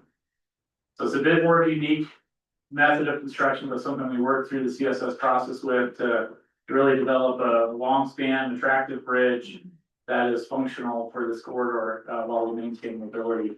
But it will be different. We're going to be working over live traffic. People are going to observe that, but it'll have all the redundancy in the world to make sure it's safe and productive while we're doing it. And then that's it. So we have all the different ways to stay informed. Text alerts, e-blasts, voicemails. We always like compliments on our system, not just for, we'll take that whenever we can. But that's really what's happening on the I-74 project. I think the best part is that traffic is not going to move for 6 to 9 months. So the alignment we have today is that alignment for the winter, which I think is going to be very good for maintenance. And knowing that we've got good striping and good pavement down for the winter, I think we're set up for success. Hopefully, any other questions about the Floyd Hill project before West program takes over? Yeah, so. Did you touch on how the 150-foot span will be constructed? Yeah, so the normal pre-stressed spans are span by span. So those will require some night lane closures, the alignment's offline, but we'll just come in and set girders. Couple of cranes will fly once the columns are built, we'll set girders in traditional 2 crane fixes to set them up there and then form them toward the decks on top of them. Those are all offline from I-70, so that'll be able to be done during the day, offline for the most part, and not have an impact. That's kind of the beauty of this alignment is westbound is built where we can maintain traffic. This is, I think this question has been answered, but impacts to the rafting economy have been considered, those stakeholders Yeah. are satisfied with the plan? Yeah, they're really, we've had a lot of good productive meetings with them. Most recently went to their conference last month and met with the rafting folks. Had a good discussion that this was their most impactful season we were gonna have. With some of the rank closures and things that they experienced and we heard that. We are focusing work there at the takeout to be done. We're working this winter to get part of the bridge built. Then we're actually gonna stop, let them have use of it again next summer. And then we'll go back and finish the bridge there. So we're collaborating quite a bit. The other big focus we have this winter is 6 locations that we're actually in the river working, getting piers and crossings built. We have timed that appropriately, obviously for low water. But we'll be out for rafting season so that they have basically the normal experience in the river. And then with no blasting next summer or very, very minimal, should be a much smoother season for them. So yeah, we'll meet them again in March or April for a preseason kickoff to close them. Thank you, it's not a critique of your efforts, I know construction has to happen, it was a tough season. Yeah, understood. Anything else? Thank you for the time today. Thank you for the time. Thank you. Well, program will be great.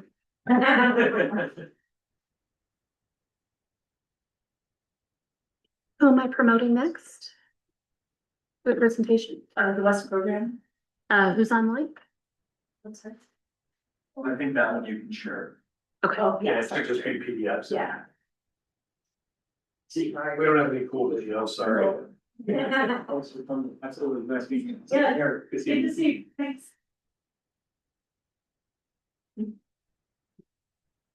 While you're getting the other, one set, I would also add that, we are meeting regularly on the, kindness and conditions of the 1041 permit for Floyd Hill. And that's going well. You share that. Share your screen so we can all see it. That me too.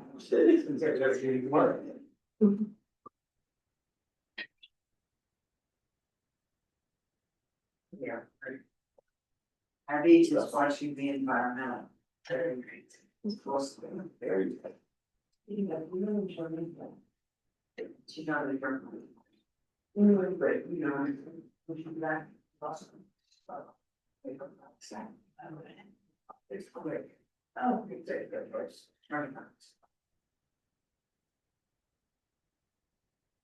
Jeff, while we're setting this up, how long have you been with CDOT in this position? In my current position, just about 2 years. I've been at CDOT for 18. I have worked in the corridor for 8 now, Cindy. When did you start, you came with Westbound?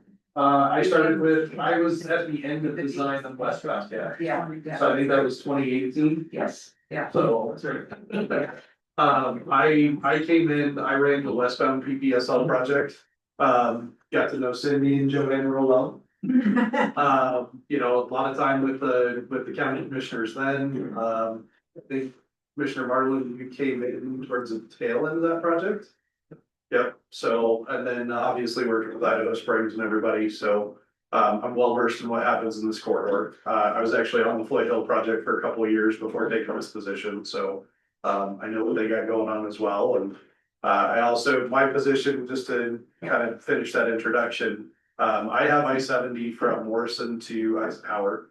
I also manage our tunnel assets from the engineering side, so I have Eisenhower Johnson Memorial Tunnels, the Veterans Memorial Tunnels, and then I have the US 6 Canyon with our 5 assets in there, so.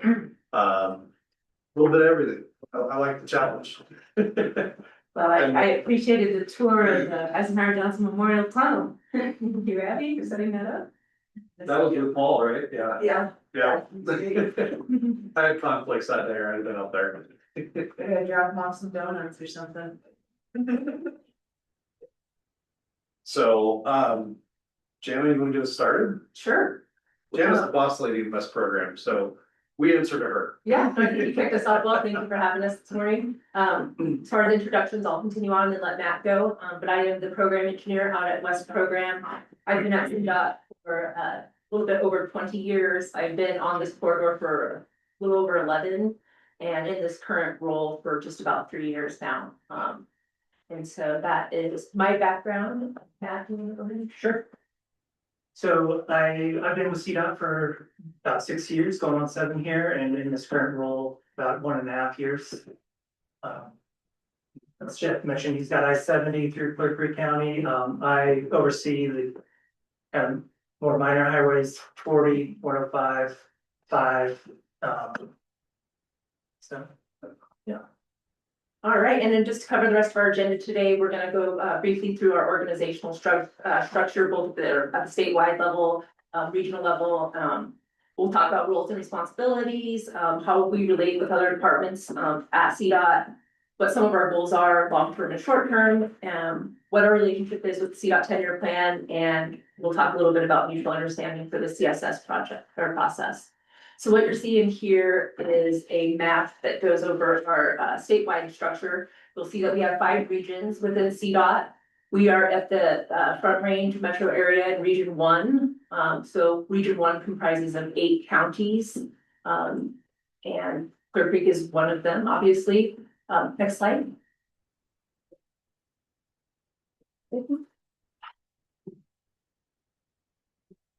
So that was our geographical representation. This shows our organizational representation. So at the very top, you'll see our executive management leadership there under Jessica Mickelbus. And in that middle chain of command, I'm in their West program as well as our other 4 programs or 3 program areas. And then you'll see in that dotted circle area, that's where the Floyd Hill team lies. So we're under the same area, but under different sides of that structure. Also in this diagram, you'll can't really see, but on the far left and far right sides of there, you'll see our different maintenance sections and superintendents. So those are also within the region, but and reporting to Jessica Mickelbus, but they're separate from our program areas. Jenna, could you do a little bit of describing, because West program is your circle there, but those other blue boxes are all operating in our corridor, but are not in West program? No, so to clarify, the only 2 that are operating in the corridor would be West program and the Floyd Hill team. Also our traffic group as well. The maintenance. Oh, maintenance, I'm sorry, maintenance, right. But then under that central section, you'll see North program, Central program, Right. West or South program. Those are all different counties outside of West. West program services Clear Creek County, Gilpin County, and Jefferson County. And then the other programs within Region 1 have those other counties that we don't worry about. And then the way we all kind of work together in there is we're the engineering side of the house, maintenance is out there, they plow the snow, they fix the potholes. We're in there trying to build the projects, we take over maintenance of the roadway inside of a project. So like the Floyd Hill project it's kind of a standalone entity. It's within the West program limits, but they handle all of their own stuff. So their maintenance, their communication with you guys for their traffic control issues and all that kind of stuff, that's all going through that project. When we have other projects within the corridor, and I think we'll get to a couple of them later in our slides, that's kind of how our structure works, is we handle that stuff with all of our projects for this chunk of the corridor. Go ahead. I was gonna ask, is Floyd Hill one of the most complicated projects in the state? Currently, yes. So with the segmental bridge construction and the blasting and some of the stuff they're doing within that tight window. I also think it might be the costliest right now. So they kind of went on a couple different fronts. So, we have some other pretty big projects in other parts of the state, but they don't have the complexity that one does just because of the valley. So, I-25 up north in Region 4 is a pretty massive project with the segments they've been working on. And I believe Region 2 has a pretty good sized one down in Pueblo they're doing some big bridge work and things to kind of deal with some of the traffic they have down there, but everybody else has tons of room. Yeah. They're not moving mountains. Yeah, they're really moving the side of the mountain up there, and it's a challenge. And I don't know, that's one of the things I enjoy about working in the I-70 corridor is we have to worry about that. Most of the other areas in the state, we get a little bit jealous because they just build a detour and move traffic. We're jealous of them too. Although we're not suggesting that we want you to be building detours. We would, but we don't have good Yeah, no, V-shaped county. Different, like, the question is, maintenance is separate from you. Correct. And so if the county has questions relative to maintenance, they do not come to you. So section 9 maintenance oversees this oversees all of Clear Creek County. Right now, the section 9 superintendent is Mike Williard. And then Paul Fox oversees everything for the tunnels. I spoke to Paul this morning, I guess, sometime in the past, and I think it's kind of the whole reason why we're here is prior to Floyd Hill, I think we had pretty regular meetings with county commissioners.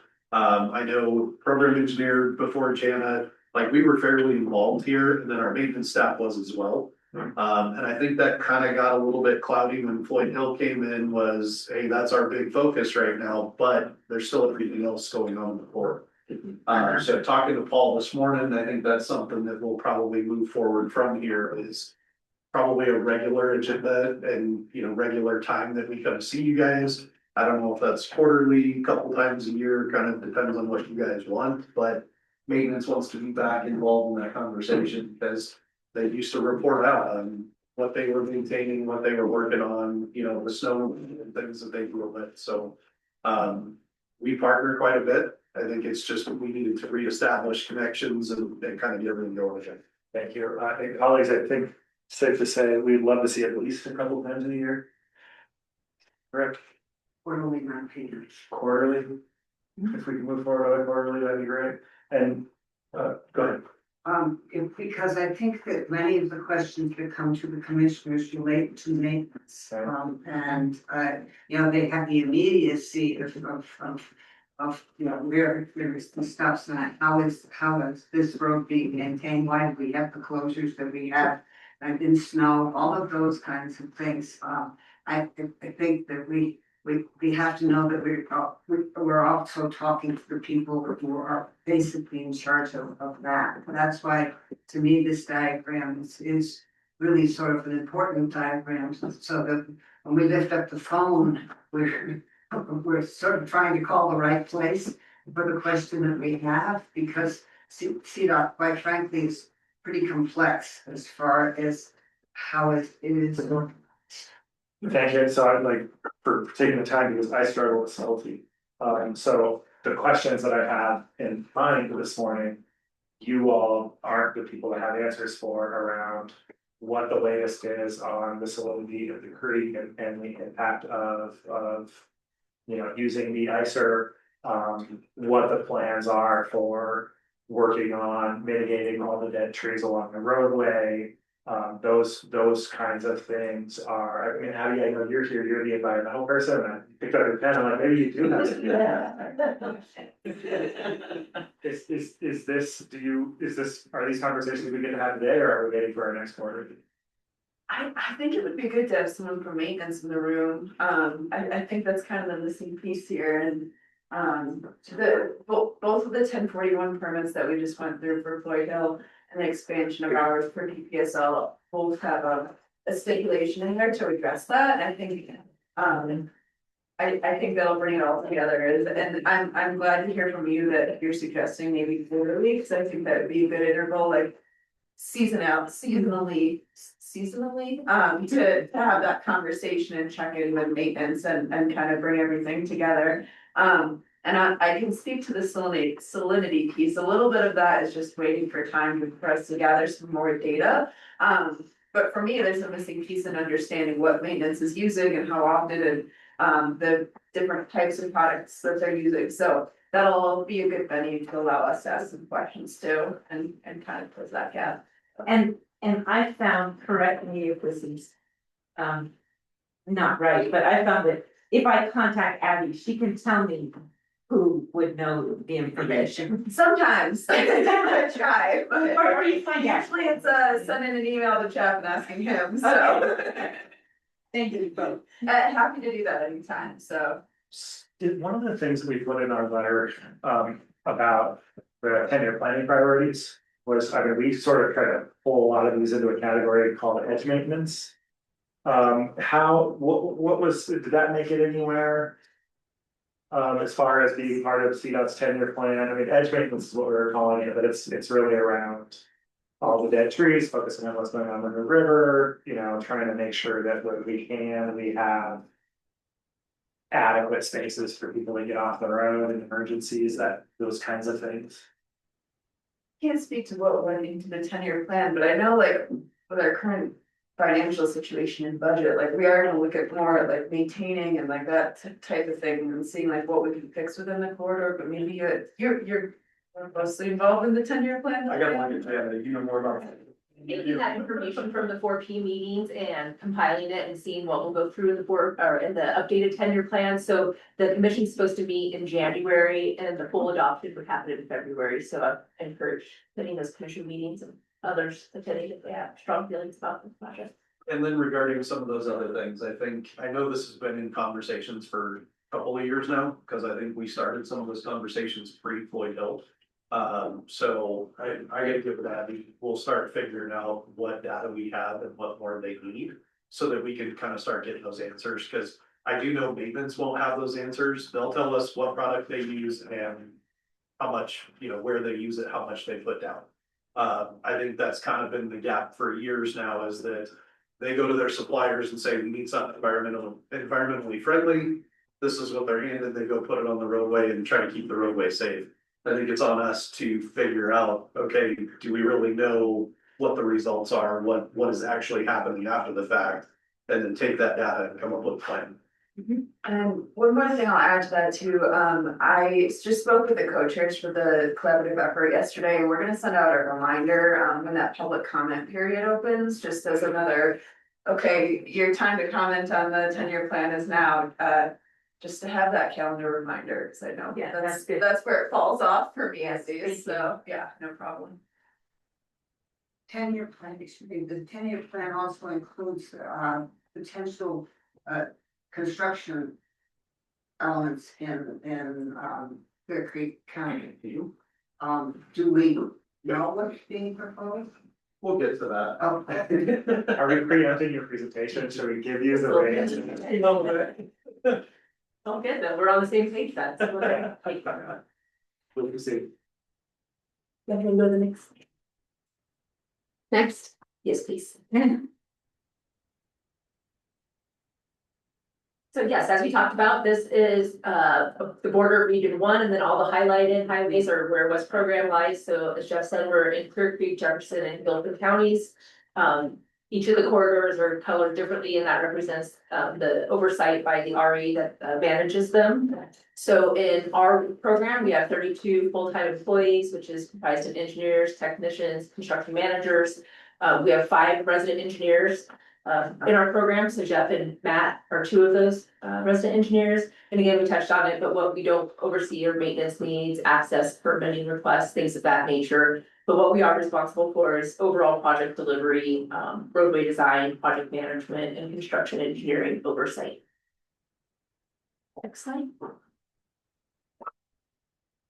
The next slide touches on the different REs in the corridor, a little bit more zoomed in, and it talks about. Wanna zoom in? No, I'm sorry, go to the next slide.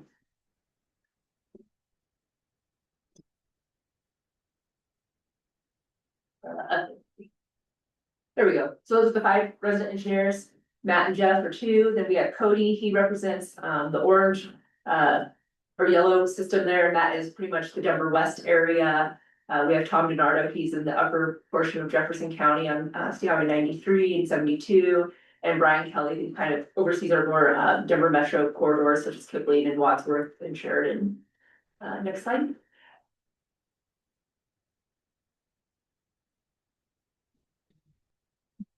So there we go. So this is a map depicting the maintenance oversight and boundaries. So what you're seeing is the whole statewide picture with all the different maintenance sections in there. Region 1 is all of section 9 and section 5, so quite large geographical areas. Clear Creek is represented by section 9, And as we stated, that is led by Mike Willier or his deputy superintendent, Leonard. And obviously they oversee all the maintenance activities such as guardrail repair, pothole repair, snow removal, all those different items. Next slide, please.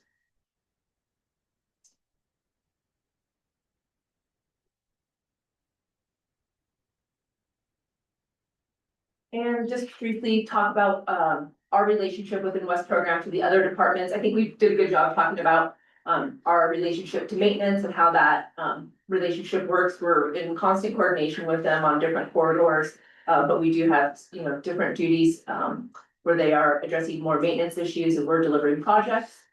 The other question that was brought up is what CDOT or West Program's relationship to CTIO or our tolling office.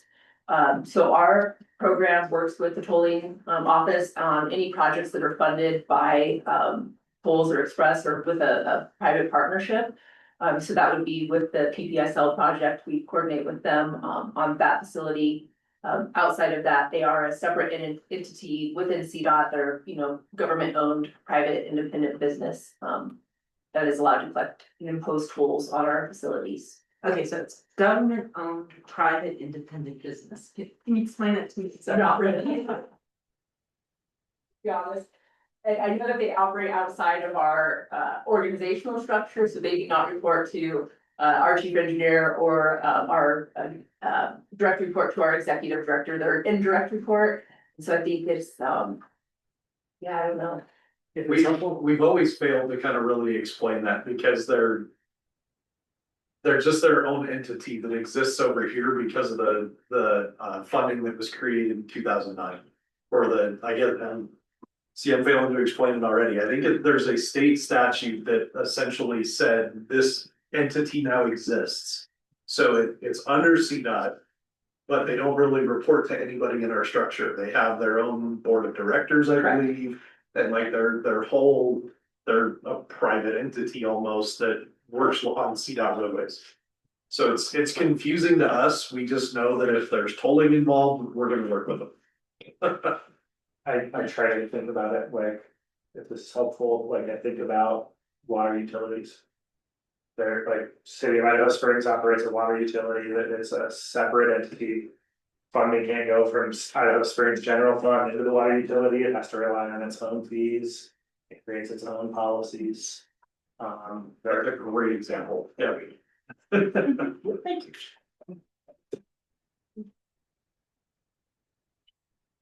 And then I'll turn it over to Matt to talk a little bit about our projects and our program. Yeah, so we're gonna talk about projects, past, present, and future.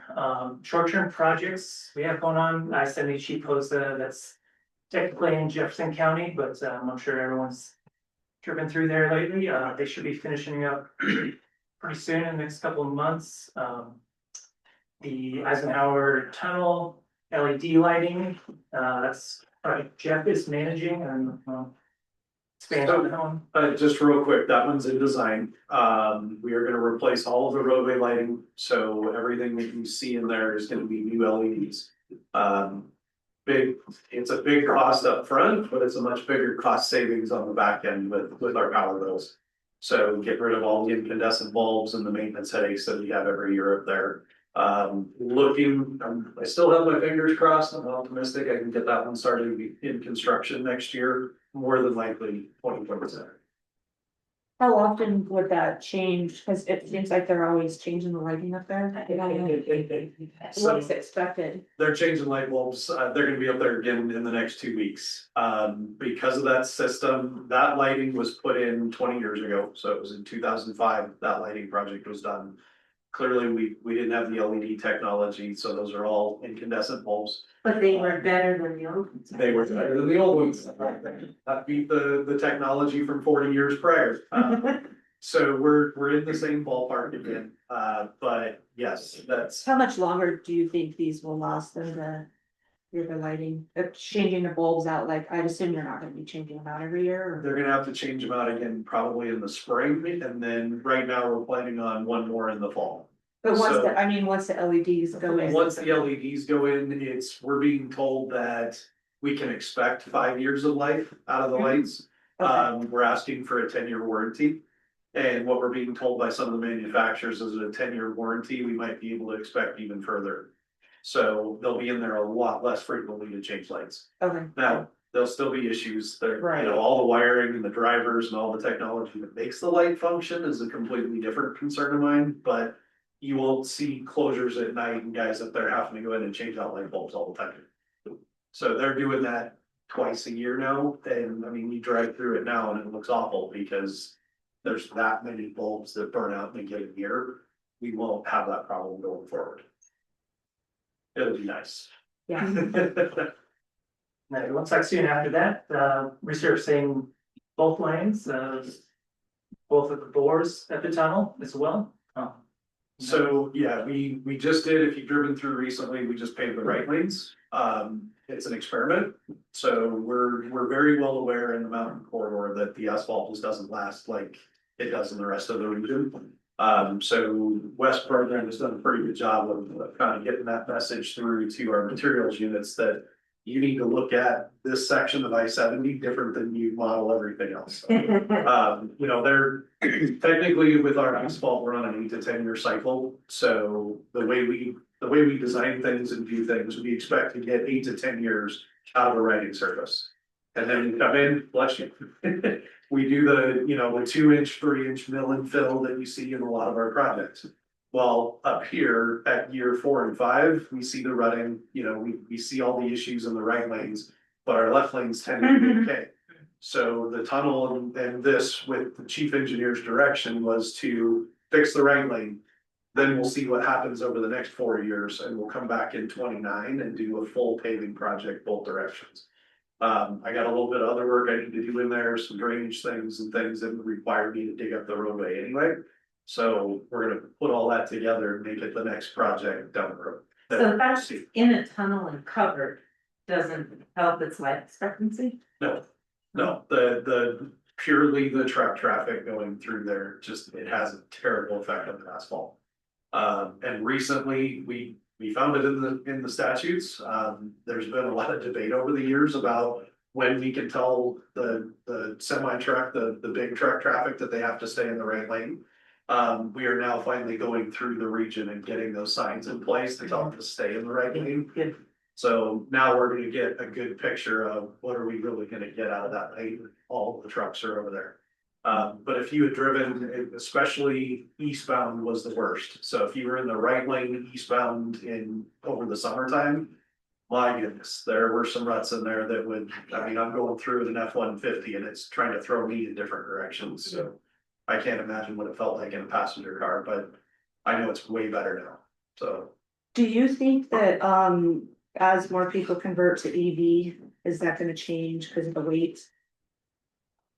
We've been having those discussions with our materials folks. Right now, they don't think so, simply because what we're putting down is more for the heavier traffic. So not to get too technical, but the mix design, so we're using SMA, it's a little bit bigger rock, the aggregate that's in asphalt. It's designed to take that loading a little bit better. But mostly that's what we're looking at is the heavier cars and kind of the extremes of our average. So I don't think the EVs are gonna have an impact there. Speaking to tunnel concerns, the EVs and our fire protection system are certainly a concern, so we're already doing a lot of stuff in the background on that with different studies, that we've got a hazmat study taking place right now, because our fixed fire suppression system is only water. So we're not set up to push any kind of foam or anything through that, and then our water treatment facility is not set up to handle that either. So it's a big concern with us with the increase in the EVs that we have a fire in the tunnel, we can't use our system to put it out. We have to use our firefighters to get the car out of there and then go handle it on the side of the road somewhere else. So we're working on it.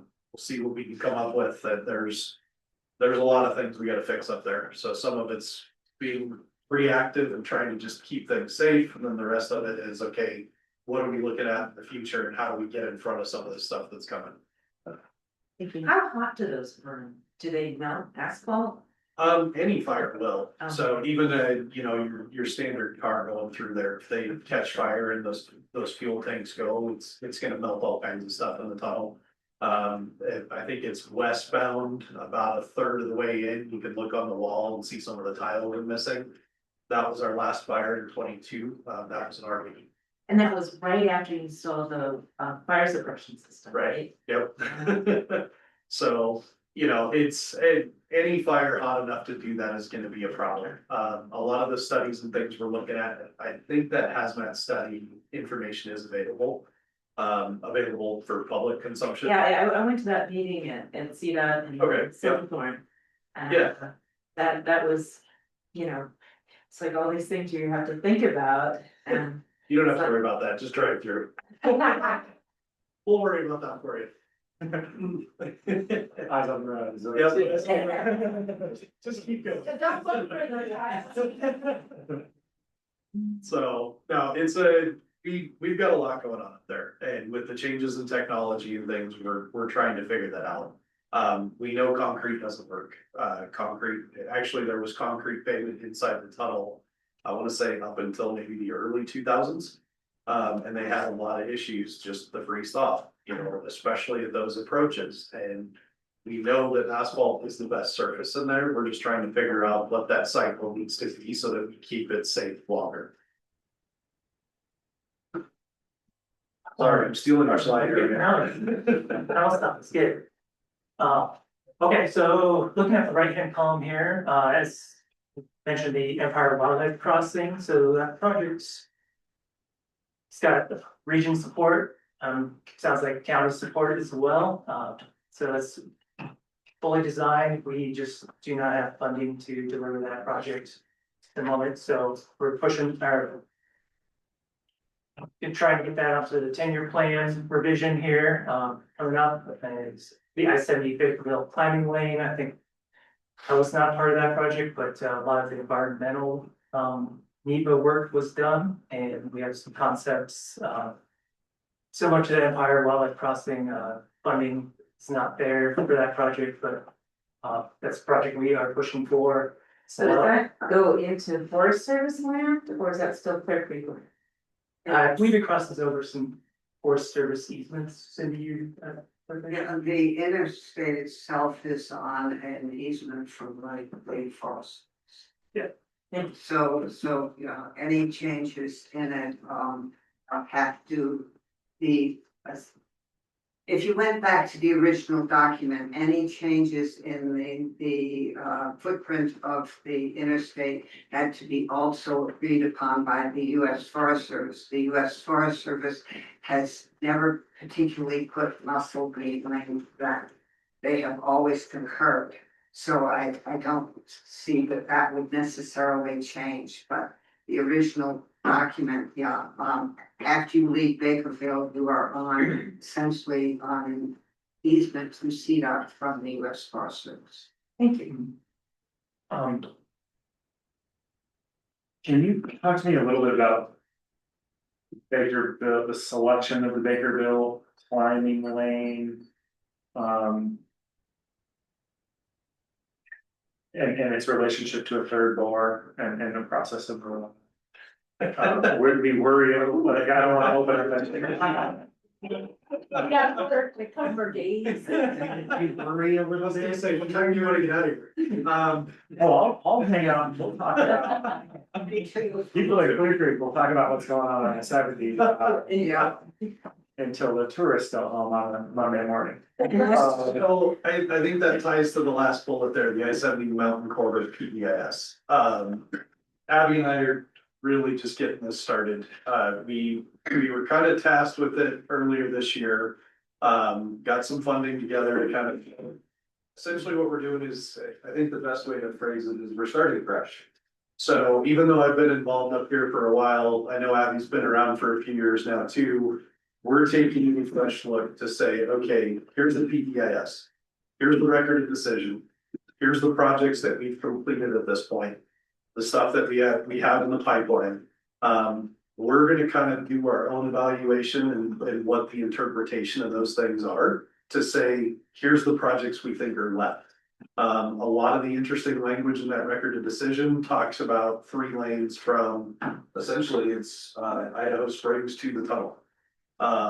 So how Bakerville kind of fills that void and what I think was originally scoped for that project versus what's in the record of decision, we still have to figure out. And when you say 3 lanes, you're referring to the maximum program, Yes. right? Yes. Yeah, so like, from our perspective, we're a long way from having met the requirements for a maximum program. Is that your perspective as well? We would agree with that. And to add to that too, Bakerville, in the PEIS, it says SMB Bakerville climbing lane. And when we started looking at that project, there's bridge improvements, there's wildlife crossings, there's a ton of other elements that went into that and really changed the scope. So I think that's another thing we need to do specifically with that project is kind of define what the Bakerville climbing lane project is. Is it just a climbing lane and what are the other critical components of that? And then I think within that project, we need to consider how that will tie into the third ward full capacity from Idaho Springs. Realistically. I know that the ROD looks at the third bore as that has to come first before any permanent 3-lane solution on I-70. How far in the future is a third bore? That's a great question. We don't know. I mean, it's not discussed in our 10-year plan, and that's as far out as we look. But that rod is also tied to 2050? Right, so that's kind of I don't know, that's the hard part about all this, we're at 25. Part of what is kicking all of this off is we have a 2035 agreement with FHWA on operation of PPSL. Right. And then we have 15 years beyond that to figure out 3 lanes in the rest of the corridor. And it's gonna be tough. Right. So- Well, and also, you know, from our studies, Colton, back me up here. You know, we have obviously peak periods where it's parking lot. Yep. But then we have other times when, you know, a third lane is not needed at all. So from our perspective, we don't want to give up, you know, valuable land space for, you know, a temporary problem. And I think the challenge to that though is that a lot of the modeling and stuff that I know I've seen just going back to PPSL and some of the Floyd Hill stuff. Is that by the time, and I think PPSL was designed out to 2040. And then I think now with Floyd Hill, they had to look at 2060 with their traffic modeling. And we see that level of service degrade very quickly from like 2045 on. So while we've got our great times now, I think just the amount of people coming to Colorado is gonna help sway that some more. Well, but I've also heard from Summit County and Eagle County saying, you know, they're kind of maxed out on their parking, they're not, you know, looking forward to having, you know, hundreds of thousands of people more come out. Yeah, Cindy, I saw your hand go up and then Colton, I saw your hand. Yeah, I think that one of the things we can do, this, the I-70 Mountain Corridor PEIS, as I can understand it being an internal discussion for a program. It is an internal discussion for our county commissioners too. But the PEIS was created in a collaborative fashion. So what we have to really be careful to do is to use a process that we have all agreed upon, which is the context sensitive solution process, to sit around the table. And it's not this table today, but I think that this table today could potentially agree that what we don't want to have happen is that CDOT arrives at a conclusion, CTIO arrives at a conclusion, and Clear Creek, we can end up with independent conclusions that are just going to really make sure nothing go forward at all. So I would seriously encourage, because I feel that sort of beginning to happen as one of the folks who sat at the original collaborative effort table. It was an effort. And it's going on 20 years ago, that, I mean, within a couple of years of making it 20 years ago. So I would strongly suggest that, as I know CTIO is having discussions about, the future of the PPSL and are inclined to want to make those permanent lanes right now. I think that we certainly discovered, Amy Saxon and I certainly discovered that in our discussions with CTIO, hours and days. I think that Clear Creek County, I mean, Golden's done a national job of what is the impact of this road on this county. And it's been highly, it's positive in a way, and highly negative in other ways. So I would seriously stress that we not get into our silos, discuss this without really improvement.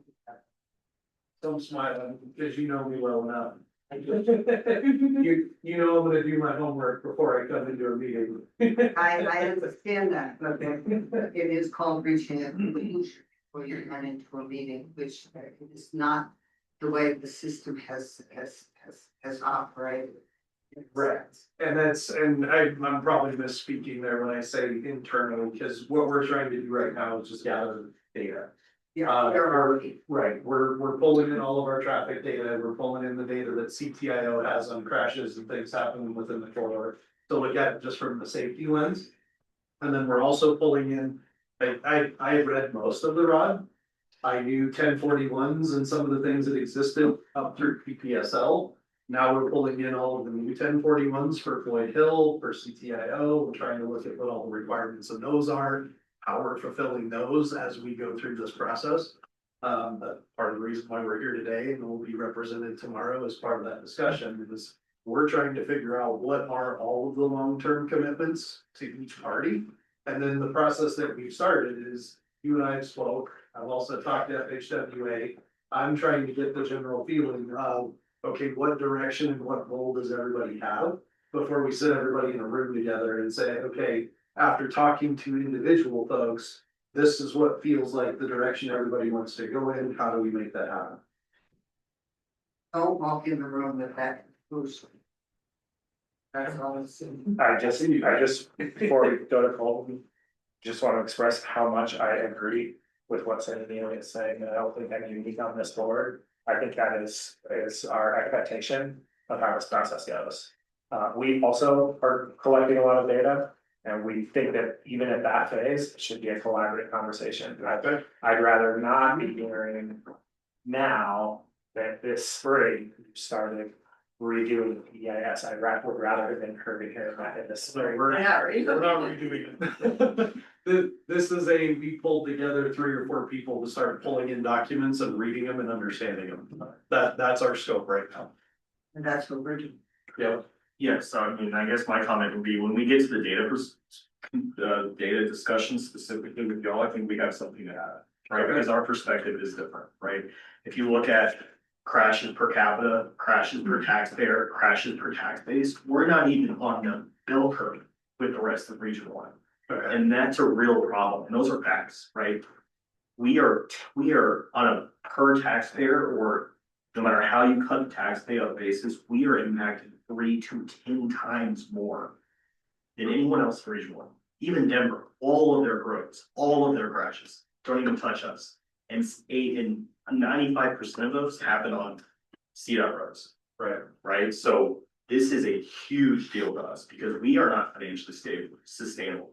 And when that Floyd Hill project uncorks, does anyone argue that's gonna get better for us or worse? That's our report. Right? Yeah. Now it's in DLD, right? And so this is critical that we understand those impacts because we're partners in this too. Without our fire department, without our sheriff department, without our EMS being financially stable, we can't operate that freeway. And our tax base is incredibly small for the amount of traffic that's coming through here and our developable land. That road, 8% of our developable land, one road, right? That's bigger than anything else we have, right? So we need to be there to offer perspective, because we want it to succeed too. Don't get us wrong. We understand the importance of 70. I can't get to work without 70. Not arguing that, right? But we need to make sure that that discussion has our ability to sustain service to that freeway as part of it, because otherwise in 2050, that can be a very different discussion from us, right? If we can't clear Rex, how good is that road, right? Right, and so we need to make sure that however those numbers that we're looking at accurately reflect the whole picture. We understand that you guys got your agency mission and crash rate is really important. But we need to add our economics, our ability to sustain service into that discussion, because right now we are not on a sustainable path, right? And so it absolutely is critical to the success of the road, right? That we're there to talk about this stuff. Well, we're supposed to get traffic data next month, I think, that's what we agreed to in our last meeting. So maybe January, February timeframe, be a good time to start getting together and sharing what we have, start talking. Okay. That sounds great. I mean, go ahead. I just have another question too that I didn't see on this that we had discussed about some type of like a rest area or something in the Bakerville area. No, the county has the applications addressed there, I believe. The what? Gas station? Well, I mean. Oh, that was, not that's, For the board yet. no, that's different than what I'm talking about. It was about CDOT putting a rest area, looking into the Bakerville area to get the semis off the highway when the highway is shut. Oh, My only understanding or knowledge is that probably a month or so ago, our RTD just Nickel Bus and our property management group went up to the Silver Plume Board. I think there was a plan, Worse about has some parcels there in Silver Plume to maybe construct a rest stop there. Sounds like that was not successful. That's what I heard. And so I haven't heard anything else since then, so. Okay. Because that would get some of them out of like the DLD area that. When the highways stop, they're on the sides where the trailers, where the people live, you know, with the poor insulation and their vehicles are just running day and night. And they're breathing that, so.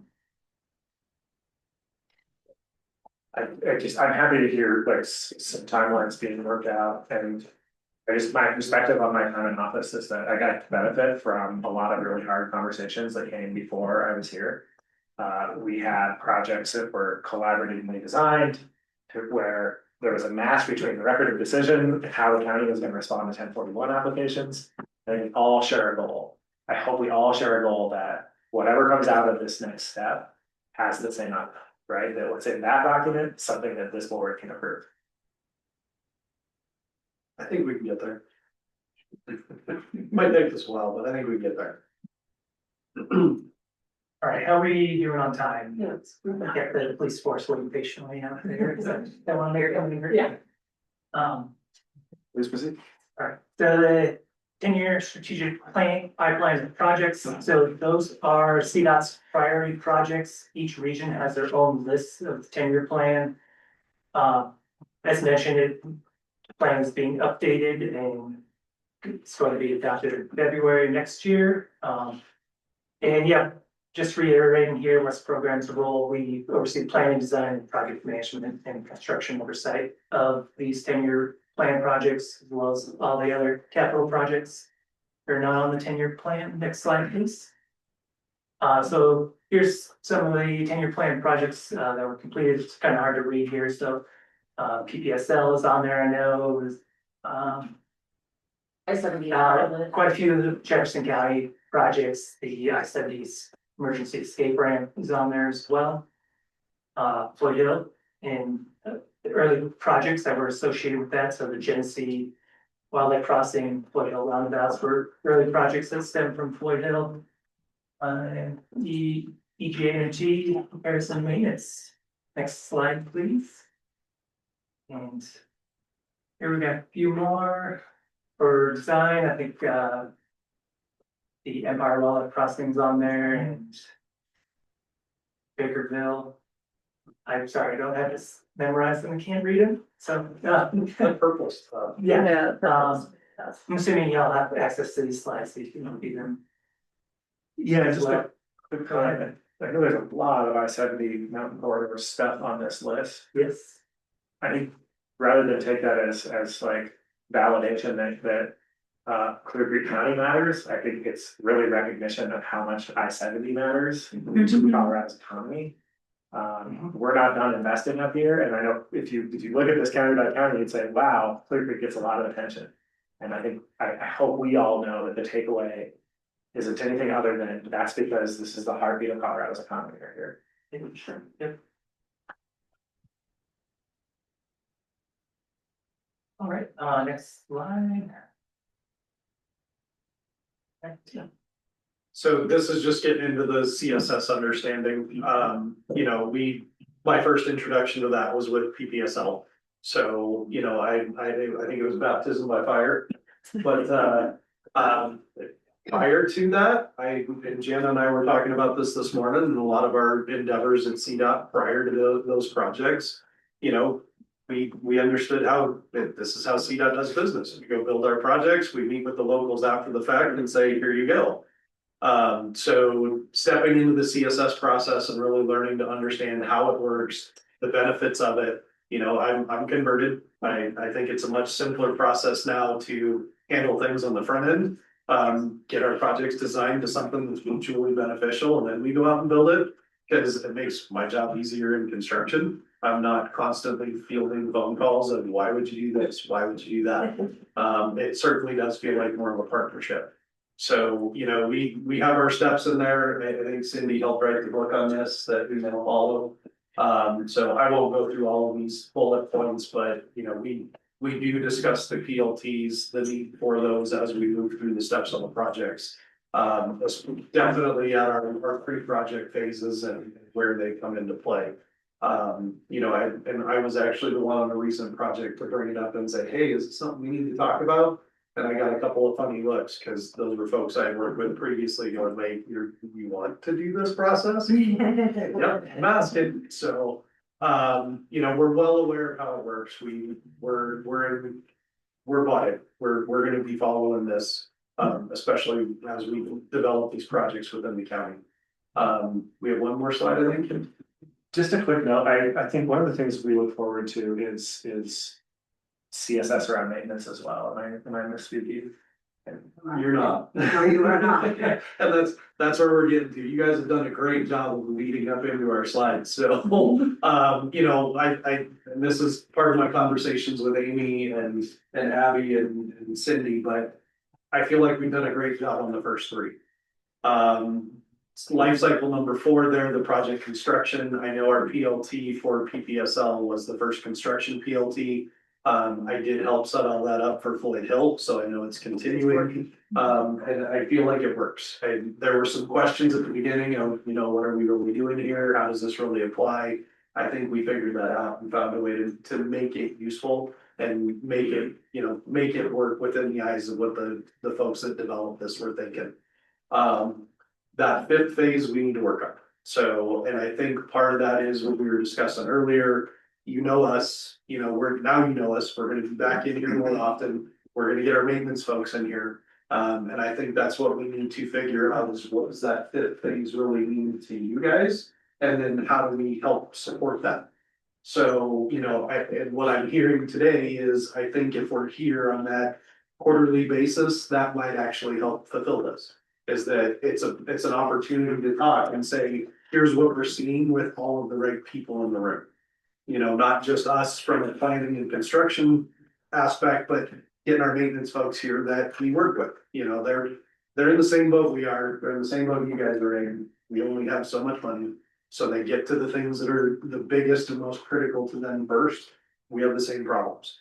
So we talk to each other. We're doing a much better job communicating across our section now.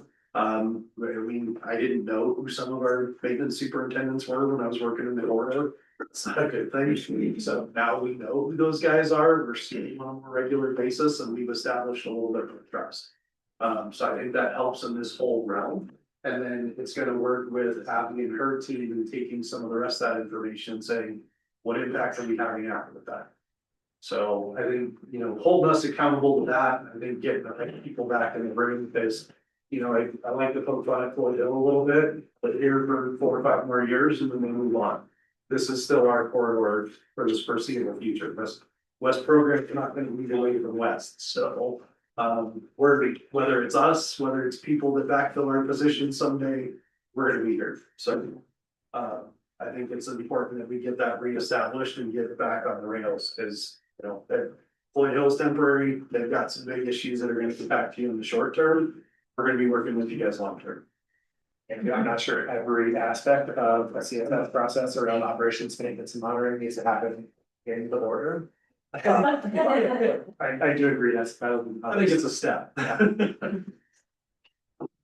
All right, that's all of our slides. I think we've taken way too much time, so. No, this is great. Thank you very much. You guys, honestly, you're touching on something that really matters. Good. Any other comments? Thank you for coming, and sitting in the hot seats. We'll get you seats with more padding next time. Awesome. Thank you. We'll get out of here. Yeah. Thank you. Thank you. We're gonna do a quick break and then when we come back, we will, we've got some appointments to consider. 11:14 on my calendar, if we could maybe try to do less than 10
Okay, we are back from our break. The next item is sitting as the Board of County Commissioners. We already did item number 9, so moving to item number 10, to consider the appointment of Colton Roloff as county manager and approve the employment agreement with Colton Roloff.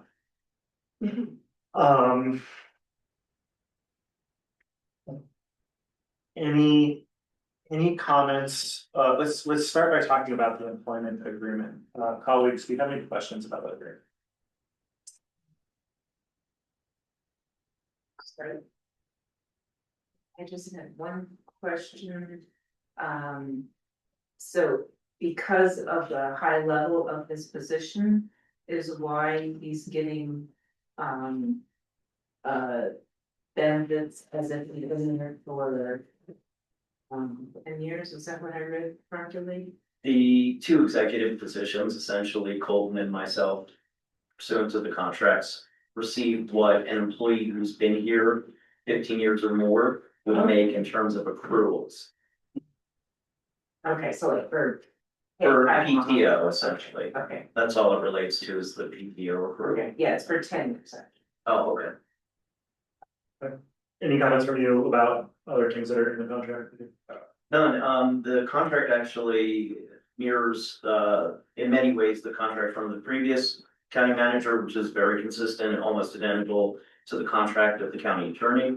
I should note, since I expect the board probably will make a notation of this, is the salary that's in the contract, similar to mine, is not in the compensation plan because it is well below what compensation would have indicated is required at this time. So just noting that, but there's nothing wrong with the board allowing for that lower salary, assuming it was okay with both of us. I appreciate you pointing it out. I wanted to point out that this position has not received merit or market increase my entire time in office. I don't say that with pride. I actually think that it's something that the organization should be able to afford to do. And if we were able to, it might help give confidence that that's how we're also going to treat others in the organization. So just wanted to make that comment. Anything else on the contract? Do we read it out loud or just? No, I think we just Make the motion. The proper motion would be to approve the employment agreement with Colton Roloff. I make a motion to appoint Colton Roloff to the county manager and enter into a employment agreement. I second. Okay, let's do some discussion. Colton, do you have any comment? I know you already went through it. I'm honestly honored, and, you know, deeply humbled by the support I've received from the board and all of my colleagues here at the sheriff's office. The staff, the board staff, even the fire authority, all the partners in the county, Idaho Springs, Georgetown, since I've been here a year. We have a very challenging 10 years ahead of us, right? We have a very complicated stool to build evenly, keep this county propped up. And we don't have a lot of time to do it. Having said that, I want to spend my time here making sure that this is a community that exists largely in the way that it does now for my kid to enjoy, right? Because by the time, if we don't fix the problem, by the time he's old enough to be aware, we can look different. And I love it here deeply. I have lived in over 40 places in my life. And this is the one that I feel the most at home, the most seen, the most part of the community. And that's why I came over as the deputy, largely because I care about this place. And if anything happens and if anyone disagrees largely with decisions I make or decisions I make or opinions I might have, I can accept that. But I don't want there to be any doubt that I am looking out for this community and in our very, very unique situation. You're a county of 9,000 people who just had an hour-long conversation with CDOT about 20 million people a year transiting through here, right? that is unique to us, right? You will not find that parallel hardly anywhere else, right? We are in the metro, but we're not really part of the metro, but we're kind of in the metro, right? We're 25 minutes from downtown Denver, from Idaho Springs. Our population hasn't grown in 20 years, right? And we have no place to build, right? These are all things that make this challenge hard, but one that's worthy because it's a really special place and we want to see it continue. Thank you. Alex, comments? I just wanna say thank you for stepping up. I do know it's been a challenge. We went through a lot of staff turnaround and hopefully this is kind of a building place of the sheriff's department and, you know, Carl leaving. This is a chance for us to build something that, hopefully will work and turn around our budget issues, cause that has been a big concern of mine when I was in the public sector. So I just thank you for accepting that challenge. I echo that, and I think you're the right person at the right time to lead us through our budget issues, and we got such positive feedback from the community when we did our town halls from Evergreen through Georgetown and just educating people. They really appreciated the fact that I'd like to say it's us, but it was mostly you going out and explaining to people where we're at. So thank you very much. I look forward to working with you more. I agree with everything that both of you said. I think we got lucky when we created that deputy county manager position and got a local applicant of your caliber. I think it's hard to find in one person, someone who can be as intense as they are open. You're a really hard driver, you know the challenges and you rise to meet them on a regular basis, but you know, you leave space for others on the team to contribute as well. And so I really look forward to us continuing to build on a culture of intense, open, honest accountability as we do the work of the people here in Clear Creek. Thank you. And just before you call the motion, just to clarify, because of the way it was read, the board is also moving as part of this appointment to formally approve the employment agreement, not just to enter into. You do want to approve the agreement at the same time, so I'm just modifying the motion as it was stated. Thank you. I'm good for And I said, yes. all in favor? Aye.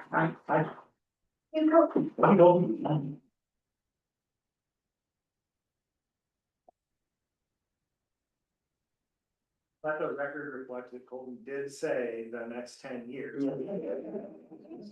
I'll write that down, George. Okay, next we have another very important leadership position in Clear Creek County. We're gonna consider the nomination and then the appointment of Ron Thornton as the Clear Creek County Sheriff. So what I think I'd like to do is call for a motion for the nomination, just like we just did during discussion. We'll ask our nominee if he's willing to accept the nomination and any comments he has. Then we'll proceed to the appointment. I move that the Board of County Commissioners nominate Ron Thornton as Clear Creek County Sheriff. Second. Okay, discussion. I just want to ask Ron, what comments do you have to make? Do you accept this nomination? First off, I do accept the nomination. And, you know, I just want to thank you guys for the opportunity. I want to continue serving this community and protecting this community. I've been here for a little over 8 years and this place has become home to me. So I take great pride in serving this community and I want to continue working with the community and this department. And I want to continue the forward progress that we've made over the last 2 years. You know, helping ensure the stability within the sheriff's department, helping reduce turnaround and bringing in more experienced people. And I think we're on the right path for that. Leading a team of dedicated individuals here.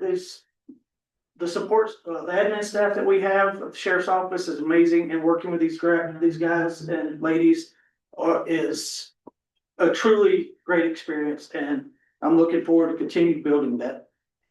And, then, sorry, I didn't want to forget our civilian staff also, not just our sworn staff, but also our civilian staff. And importantly, continue working with the board and building the relationships that we've built over the last 2 years. And I do accept the nomination, so thank you. Thank you. Thank you. Colleagues, all in favor? Aye. Aye. Motion passes. Ron Thornton has been nominated. Next, we will consider Ron's appointment. If y'all would indulge me, we can make a motion and then have some discussion. I move that the Board of County Commissioners appoint Ron Thornton as Clear Creek County Sheriff. Second. Discussion. Let's. Actually, let's just, I was, for some reason, I've seen that calling for comment from the room, but there's been, we interviewed Ron almost a month ago. Plenty of opportunity for public engagement on that, and I have heard from some people, so I'm satisfied with that. Colleagues, what comments do you have? My comment is when I was first arm twisted to run for county commissioner. I wanted to learn more about the county because being on the east side, we don't get as much interaction with, for example, law enforcement and other parts of the county. And so I reached out to Bo Campbell, our school resource officer, because our son went to school there. I got to know him there. And he said, you should call the sheriff's office and ask if Ron Thornton could give you a tour of the county. So I called out, Ron said, sure. And our 2-hour tour went into a 6-hour tour. He took me everywhere, explained about issues we had in the county. And I greatly appreciated that. And I know that he cares about the county and he will do a good job for us. So thank you. Let alone teaching me to shoot better.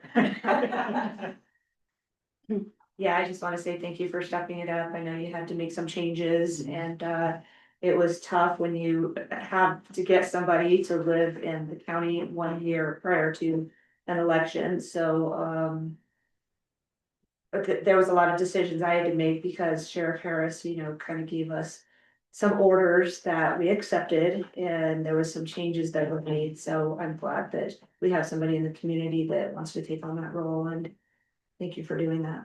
Yeah, absolutely. Okay, this one is important to me.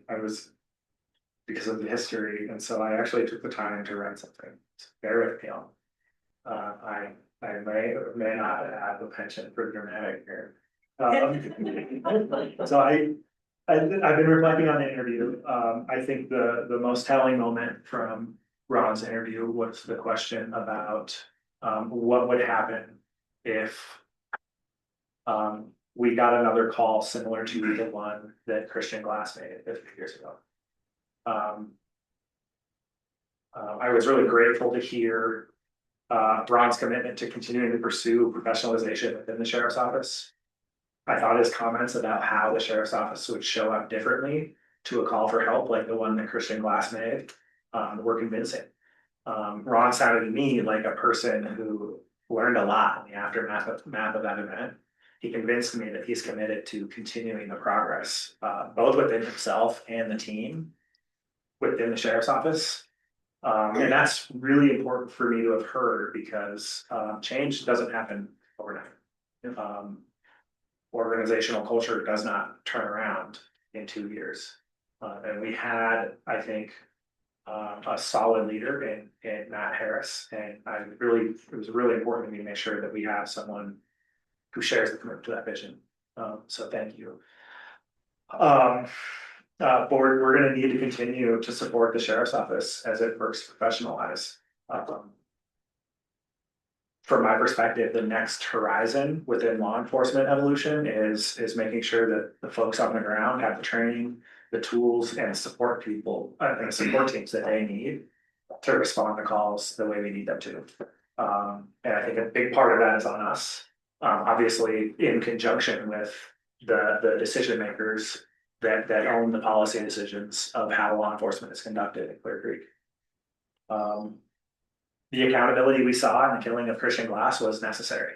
And our next step as a county is to show the public that, as well as Clear Creek County deputies, that we're continuing to put everything in place to be able to respond to complex calls with simple outcomes.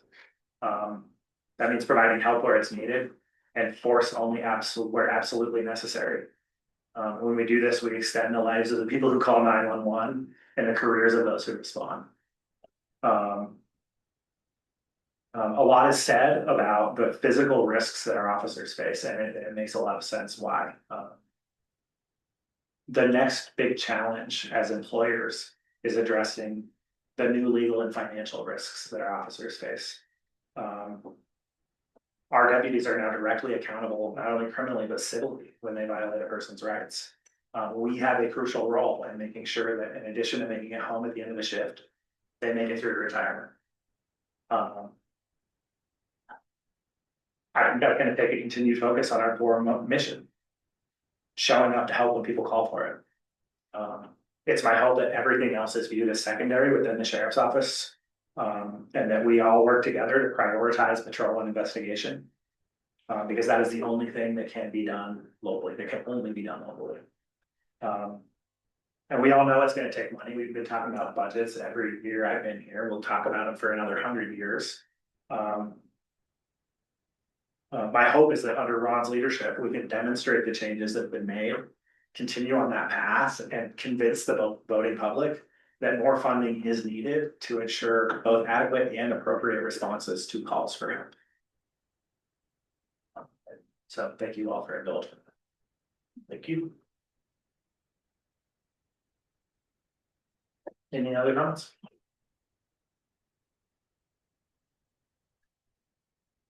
All in favor?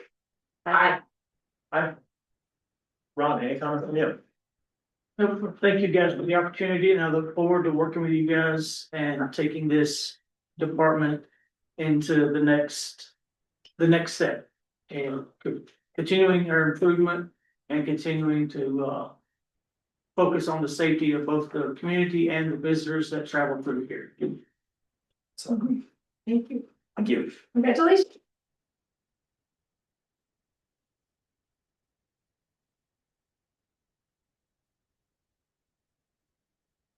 We're gonna do a quick break. We'll reconvene in about 5 minutes, 11:50.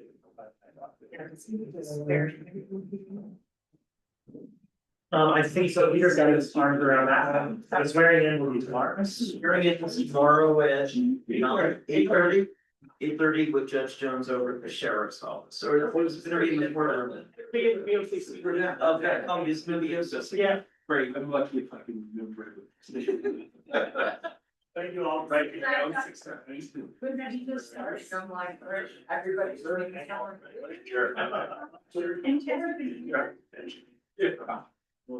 Yeah.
when we're. yeah. Okay, and then but remember, sorry, Jen first? Yeah. No. Yeah, but we go all the way from there to the professionals to. I mean, Evergreen has an annual rodeo.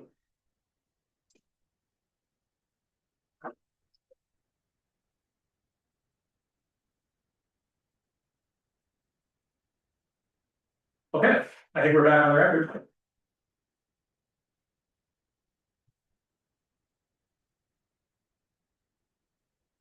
Next up, this is a public hearing.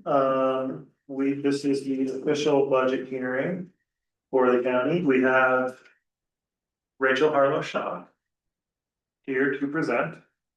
Because this is a hearing, colleagues will do it a little bit formally. We will have Rachel present on the budget. We will call for public comment, then inform any questions that we have. And then we can talk about any additional direction we wish to offer. I know just for the public and anybody in the room, our direction at this point is fairly mature. We've had a lot of work sessions on this budget. With all of that, any other comments before I hand it to Rachel? For fun, baby. Rachel, please proceed.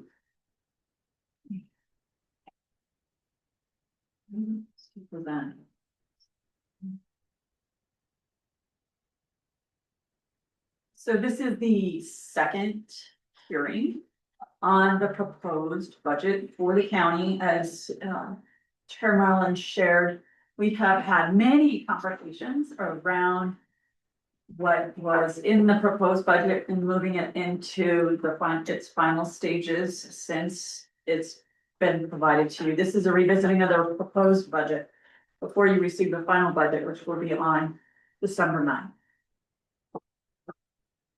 At the time when we began with the proposed budget, this is just a larger picture view of all the 12 funds and 2 component units of the county in the larger sense of where our expenses are anticipated to land at the end of 2025 and where our balances will begin for 2026.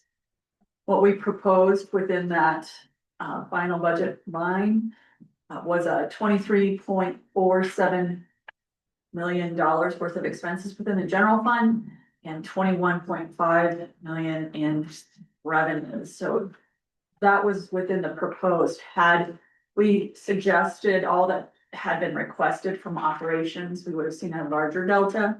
And that was 29 million in expenses and 20 million in revenue. So as you know, and those members of the public who've been listening into our workshops, we've been trying to narrow in even further on what goes into the proposed budget. This transparent, collaborative environment that we've been preparing this budget in is something new for the team and for all of you. And I really appreciate the level of effort you all have put into it. It has really helped team members see behind the curtain what really takes place in the iterations and also in the conversations of what one person sees a dollar to look like and another sees it to be as an expense. So it's a really great opportunity for us to share the same space. As part of your budget, we also try to address the reserves, Tabor reserves, along with the Board of County Commissioners reserves, and those are policy reserves. We will be revising the Tabor reserves to include the Emergency Services General Improvement District, which also, since the proposed budget was submitted, went through a ballot initiative, and we anticipate additional dollars coming in through property tax collections, which will be shared to the fire authority and to the ambulance fund. At the end of, based on the proposed budget, at the end of the general fund, if you're in the general fund, we would see an estimated $17.8 million in fund balance. And that fund balance does include the reserves, the Board of County Commissioner reserves. It does not include the Tabor reserves, which are restricted.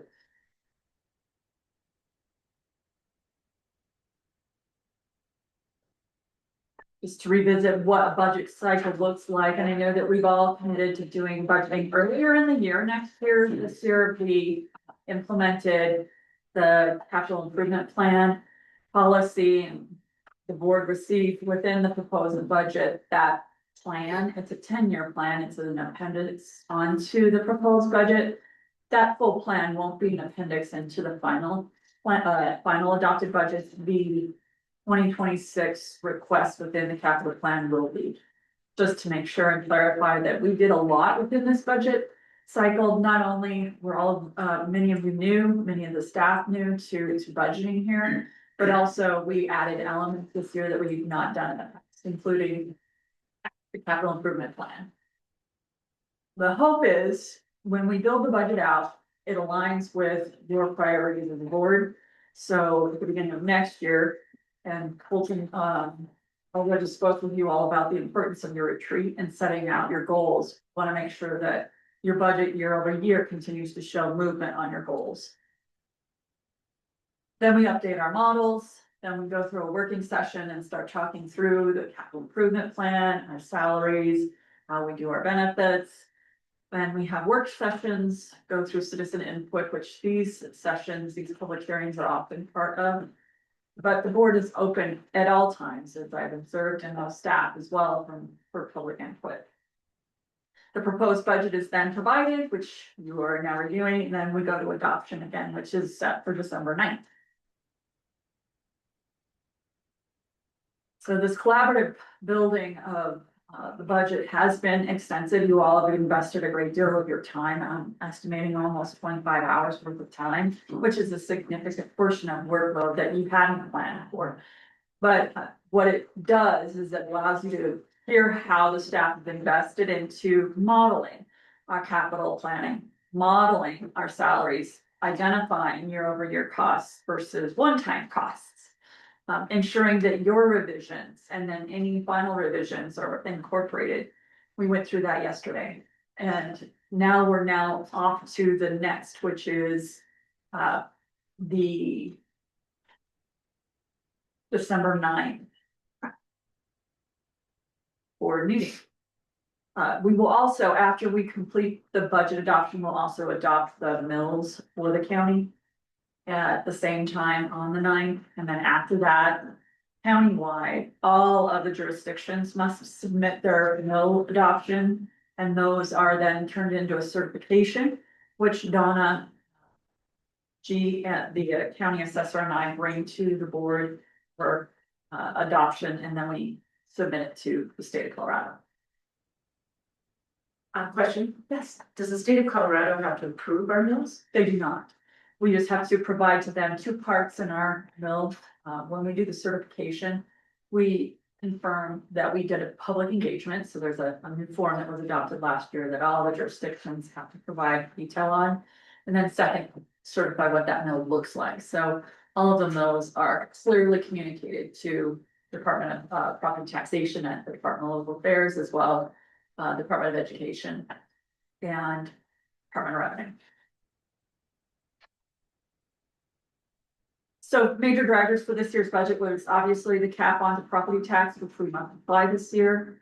Predicting uncertainty, as you know, we're going through difficult economic times, and thankfully we have an excellent economist who's leading us through this and helping us predict the uncertainty. Fund balance spending is a continued concern, and it is a part of this year's budget process. And then last, the underperformance of our sales tax. Back to what the expenditures look like within the proposed budget, the majority of those are around our personnel. Those are year over year costs. The capital outlay items are really the ones within capital outlay and the projects are really the capital improvement plan themselves. Much smaller portion, those are one-time expenses. Debt service, we continue to pay down on the health clinic.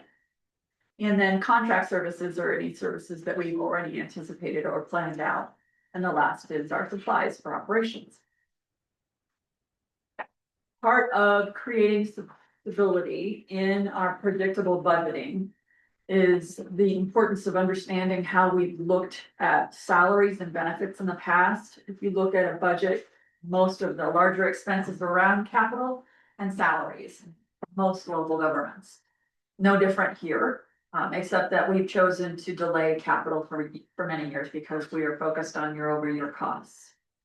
What we looked at this year in the salaries and benefits was the delta between what we spent and what we budgeted. And that's represented in the slide that shows the graph.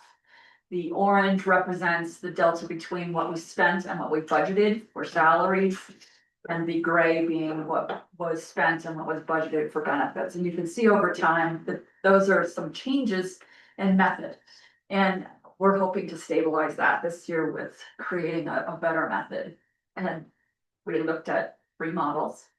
The first was market studying and really bringing all of the positions to market, what that cost would look like. The second was an attrition value where we took all of the salaries and then increased, looked at a reduction by removing a 30% turnover and then also adding a 10% movement in range for a staffer. And then timing that across all of the FTEs. And then the last was our actual salary plus the 3%. And what we learned was that the actuals is actually the closest we can get to our traditional budgeting, but what we're gonna do again next year is test out which one was better. So at the end of 2025, we'll be constantly reviewing our expenses against our budgeting. And it may very well be that the attrition value or the market value might be the right one. But we haven't had enough experience in using these methods to see, and it's a small budget. When there's a small budget, it's hard to really factor in attrition values. So just to give you that perspective, that'll be a continuing method where we'll continue to hone in on how we can be more competitive with our salaries and maintain our budget amounts. The same applies to benefits, and we looked at benefits as a relationship to salaries.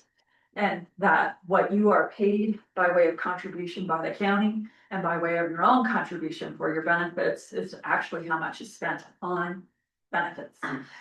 And looking back over time, we're going to be using a rolling average to stabilize what is our actual contribution to benefits. We have FPPA coming in, which is a variable that is new. So we'll have to evaluate whether this method can be used in this way, or if we have to pull out the sheriff's office, for example. The intention of having an average like this is to pool all of the benefit expenses into one fund, or into one line, and then expend it out so that we're more stable. Again, over time, you've seen large changes between what's been budgeted and what we've actually spent.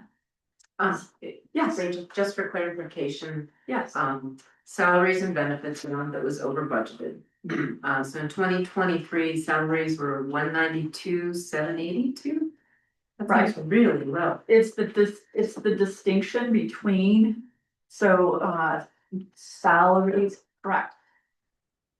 We were very close in 2023, and then in 24, the method was changed. You can see that in 24, the salaries of the orange bar went way up between what was actually spent. So that method was used in 25. We should see something similar this year if this method of evaluation works. I'm sorry, I'm still not understanding. It's the difference between what we budgeted and what was actually spent. That's the delta, not the total number. It was a difference of $600,000 we didn't know between one year and the next. It's, we didn't spend it, budgeted, but didn't spend it, all right? Oh, the 808 we didn't spend. One is salaries and one is benefits. I know, I'm looking at salaries. Right, so 808, we budgeted $808,000 more than we should have than what we actually spent. Oh my goodness. Right, and that's the issue, is that we're kind of, if you can see the methodology change in 21, it kind of ramps up the missing. We were pretty conservative this year. One of the options that y'all got in your calculator was that 5% reduction in the salary line. And part of the reason we're doing that is to try to bring that number down, right? There's another thing happening here in this sheet from my perspective, is that discipline in not spending vacancy savings is relatively new to this organization. And so these lines, if you're spending vacancy savings in 2019, You can over budget and spend the money anyway, and no one would ever know. And I do think that that's one of the changes that we're seeing here. Yeah, I do think that's part of it. It depends, but I will say that, they still wouldn't be spending out of that line, which this is pulled, right? So that's a separate issue than you would see the Overall budget would. the overall budget moves where you would see the more discipline in not spending vacancy savings, because if you go save $100,000 in salary savings, you can't charge a computer to that line, right? You would charge it to your other line and your bottom number would move. This is strictly pulling from the salary line. Alright. Yeah, and it could be that the most recent and continuing relatively high turnover rate has a lot to do with this acceleration and this miss. But we think there's enough here to try to account for it upfront. So we'll see what happens. And that'll be part of your check-in in June. To see how we're doing on the Okay. budget. All right. What's interesting, with 2021, for example, as if you look at benefits and you look at salaries, there should have been some stability in reviewing them against salaries. It's an over-nerdy moment for me to say, there's definite different frames of thought on how to budget, and this chart shows that. But the other part is, when you don't budget correctly and you create this large delta, you're removing the opportunity to improve pay for employees, to address other project spending, to address other needs in the organization, because it's inflated with these higher salary or higher benefits rates. So we're trying to really reduce that view of our salaries so that we can go after the other parts of the work that need to be done, like capital. And she makes a great point, and to add to that, the other thing that inflating the salary number does is that it takes away the ability for the board to make decisions looking at the whole Right, picture, right, exactly. right? If we're just talking about this vacancy saving in this budget, your picture is this big, right? And you're not making a full, well-informed decision, and so part of one of my things that I really care about is making sure that we're making decisions with all the information. And so this hopefully will remove some of that informal process of doing things inside of a budget year, because the vacancy number is so big, and bringing that more into the formal budget process so that we're talking about all these decisions at once, weighed against each other, and what they'll cost down the road more holistically. Thank you. Thank you. On the revenue side, just to give you an idea of what our revenues look like. I know last year we started this conversation in 24 around intergovernmental revenue and the reliance on grants. And really normalizing the conversation around the difference between one-time money and year-over-year money. And right now, our year-over-year money that has been stable has been property tax. The only thing that's changed in that is this cap. That's what's made it more difficult, because we've had to reduce how much we can collect. Charges for services, those are related as well to fines and fees and forfeitures, which the county's really moved towards implementing more aggressive schedules to make sure that we're honing in on the cost for the activity that we're providing. To more specifically talk about the property tax cap, I'll go over all the way to the end of the chart and look at what the cap actually reduces our collection amount to. This is based off of the proposed and preliminary assessor's assessed value for the county she will issue hopefully on the 26th of this month, the final value. Then we can complete the final budget. We can't set that until she completes the assessed value and the final bill value for the county. I thought I heard you say you think that the cap may only exist for 5 years. Is that, did I? We talked about 2 years. It's just a 2-year rolling window. It's not that the legislation will go away, that the impacts are only inverted to like a 2-year cycle, right? So if you say theoretically have less than 5.25% growth in 28, the cap exists legislatively, but functionally it doesn't exist for us anymore, right? Because you're only looking at every 2-year window. I think that's what it is. Didn't you tell us that even though we can only take 5.25% this year, next year we can Yes. recoup it? Because you're still allowed to add up to 5.25% growth every year. Okay. Right, so it's not from a set point, it's from your previous year's value, right, so it can grow, it throttles the growth. But the growth will eventually come, right, so that remaining delta on this 2-year assessment cycle, we will collect the majority of that next year. I think we're like slightly over the cap again then, but the difference will be very small. The other thing I would point out, and I did go against the promise I just made to try to limit how much I talk about Henderson, is that we're on a 10-year average. And those hard years, 15, 16, where they thought molly prices went through the floor and the revenue fell off the cliff, will come off that average. So we potentially have marginally some more money coming in too. Yeah. Does that make sense? When you say marginally, I just wanna make sure that. Can you just say a little bit more of them, say marginally, you're not talking about a restoration? No. Nearly 10. No, we're just talking about like, having those really challenging years in the molly market come off that 10-year average. We might see a little bit more revenue, we're talking the scale of $80,000, $100,000. I think that's why grants went up too, because they're on They're on a 3-year average, right, so those really tight years. 17, 16, 17, 18, we will start seeing, what's good for us is we will start seeing the sustainable output that Henderson is now under in our budget. A number that is less volatile, that is not doing this all the time, right? So we have those really, really bad years in that average to what we can really plan for as far as the remainder of their production line, I think. Yeah. Sorry, I did not mean to imply in any way that it solves anything. But it will happen off year, right? Because they report every year, not on a 2-year cycle. All of our extraction industries report every year. So any volatility of that number will change to what's projected here. So it's just something that we can watch for. And that is all exempt from the cap. Yes. Both directions, yeah. Sales tax.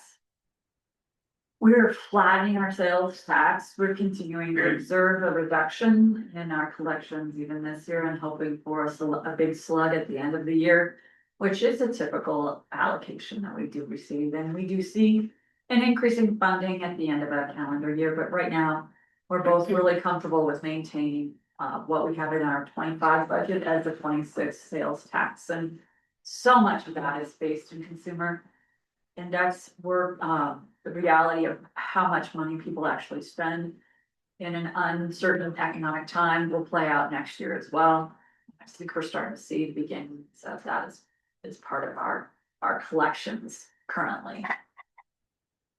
We are seeing a slowdown, but nowhere near the complete collapse. Some other people are. We're in the difference between a recession and depression. Our growth is slowing to near flat, where other people are going down. So we're still flat, but trending very volatile right now. Really, they're no dumb questions, but I feel what I'm saying.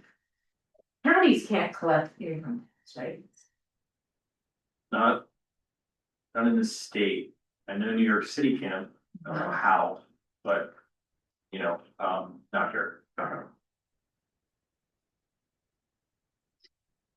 Component units are another portion of the budget adoption process. The Board of County Commissioners sits as the board for both the Emergency Services General Improvement District as well as the Clear Creek Housing Authority. That authority not to be mistaken with the Regional Housing Authority. This is an older structure. The Emergency Services General Improvement District ballot initiative that just took place will show in the final budget. This proposed budget does not include those new revenues that we saw. How much more do you predict? was, I think it's around 1.5 million, or, just It's over. 1.5 for the fire authority, 460,000 for EMS. Okay, and that is not on top of the 879, but that's, It doubles theirs and then. it doubles, yes, thank you, It doubles. doubles it. And I asked this the other meetings. I still don't understand the difference between Clear Creek Housing Authority and Regional Housing.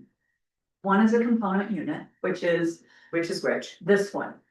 This is a component unit of the county, which means that it's created as a local government within the county. And you sit as the board, compared to the Regional Housing Authority, which is its own board and a completely separate organization. We do not manage the budget as part of it. We do not take in their collections. We do not manage any portion of that operation. It's a completely separate created local government, not. And what's the benefit of doing that? This is old, so we have some existing contracts that exist under our authority that we have not been able to transfer to the multi-jurisdictional housing authority yet, but ultimately, all of those obligations will end up with them, and we will dissolve this. Okay. This came first, there's existing, I think it's HUD, as well as the fiduciary agent of the grant. Yeah. For the multi, sit with us, because our entity existed when those agreements were made. Clear Creek Regional Housing Authority did not. So at some point, when that regional housing authority is under a new director, we would like to start moving these obligations to the regional housing authority and dissolving this component unit. This is, in my mind, reflective of how the local government ecosystem is evolved in Clear Creek. The Clear Creek Housing Authority, we have a problem to solve, the county will take care of it. County created the Clear Creek Housing Authority, we sat as the board, we entered into the agreement so that Riverbank could happen. Right, the Regional Housing Authority is, we're gonna do this together. Municipalities are gonna contribute, it's gonna be an independent organization, we're all gonna set up our own boards, or we're all gonna send our own people to the board. So I don't know if that helps, but that's how I think about it. Okay. And I'm not sure if this is the right form or not, but if one of the municipalities isn't that active in it, does that undercut it, or we just do it? No, it's an independent organization, so,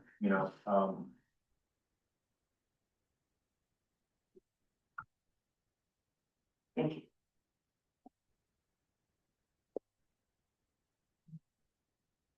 Just go back over the steps that we plan.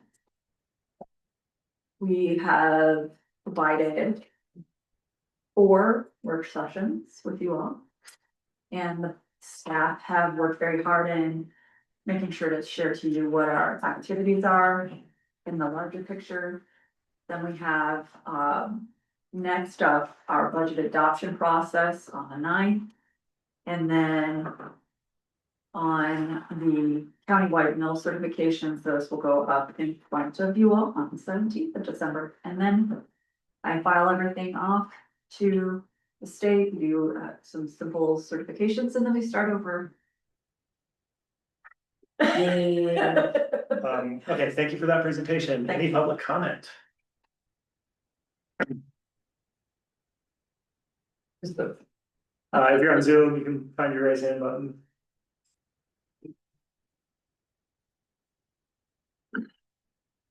We only have staff, no hands are raised. Okay, I'm gonna close public comment. Colleagues, this is our time for any last questions before we talk about whether we want to offer any direction. How does our ranking, when does that come into play? the one from the workshop yesterday. Yes. You will see the proposed budget with everything that was in tranche 1. Okay. All the reductions and additions, and then we will reassess tranche 2 in June, plus anything else that might have come up. Okay, right, and then, what does it mean for the VOCC to certify countywide units? So basically, you as the BOCC certify that. are they certifying exactly? So they're compiling all the Yeah, mills into one certification for the entire county and representing it to the state. yep. And what does that mean? That just So means the that mill. the mill this number- is a true and accurate, presentation of the mills that we have state FYI or what? And the other non-county mills, right, the school district, the Idaho Springs. The sanitation districts, right, and all the mills within the county, you guys certify to the state. Even if they're not our mills, And because we collect those mills. yes, the treasurer collects the mills and distributes them to the component, to those separate organizations. Okay, so that is a pro forma thing we decide to do. Yes. Okay, Yeah. and then the state collects those and then? No, Our treasurer collects all property tax. The state collects lodging tax for us. Unless you've opted out. And the sales tax primarily, and a lot of other smaller taxes, but yeah. And then they take their cut of it and then give us the rest, and they just. No, they pass through. I think there's an admin, I think It's really. DOR, that is, Yeah. And it depends on each tax, might have a different cut, but it's very marginal. Thank you. I didn't So bring that's- that at CCI. That is not a policy, like the certification of mills is not like a policy, it's staff compiles it. Yeah, it's a requirement in statute. All the locals have to submit it to the county. The county is the parent government, submits it to the higher parent and to let them know this is how much they're collecting from their taxpayers. That information then shares to the governor and to the larger state, how much money is being collected in property tax, and then those help inform larger conversations that you all will be party to as well. Thank you. Okay, colleagues, any other questions? No. Okay, I know that we just offered what I feel is fairly comprehensive direction. Any last calls or changes to the budget that has been presented to you today? No. Thank you. Okay, Thank you. Thank you. thank you, this hearing is closed. And that is the final thing on the agenda, the executive session has been canceled. There being nothing else on the agenda, we are adjourned, thank you, everybody. Is this our first meeting without our executive session? No, I think we've had maybe one other. 7 months, you've been here, not 9 months, 10 months. 10 months, so.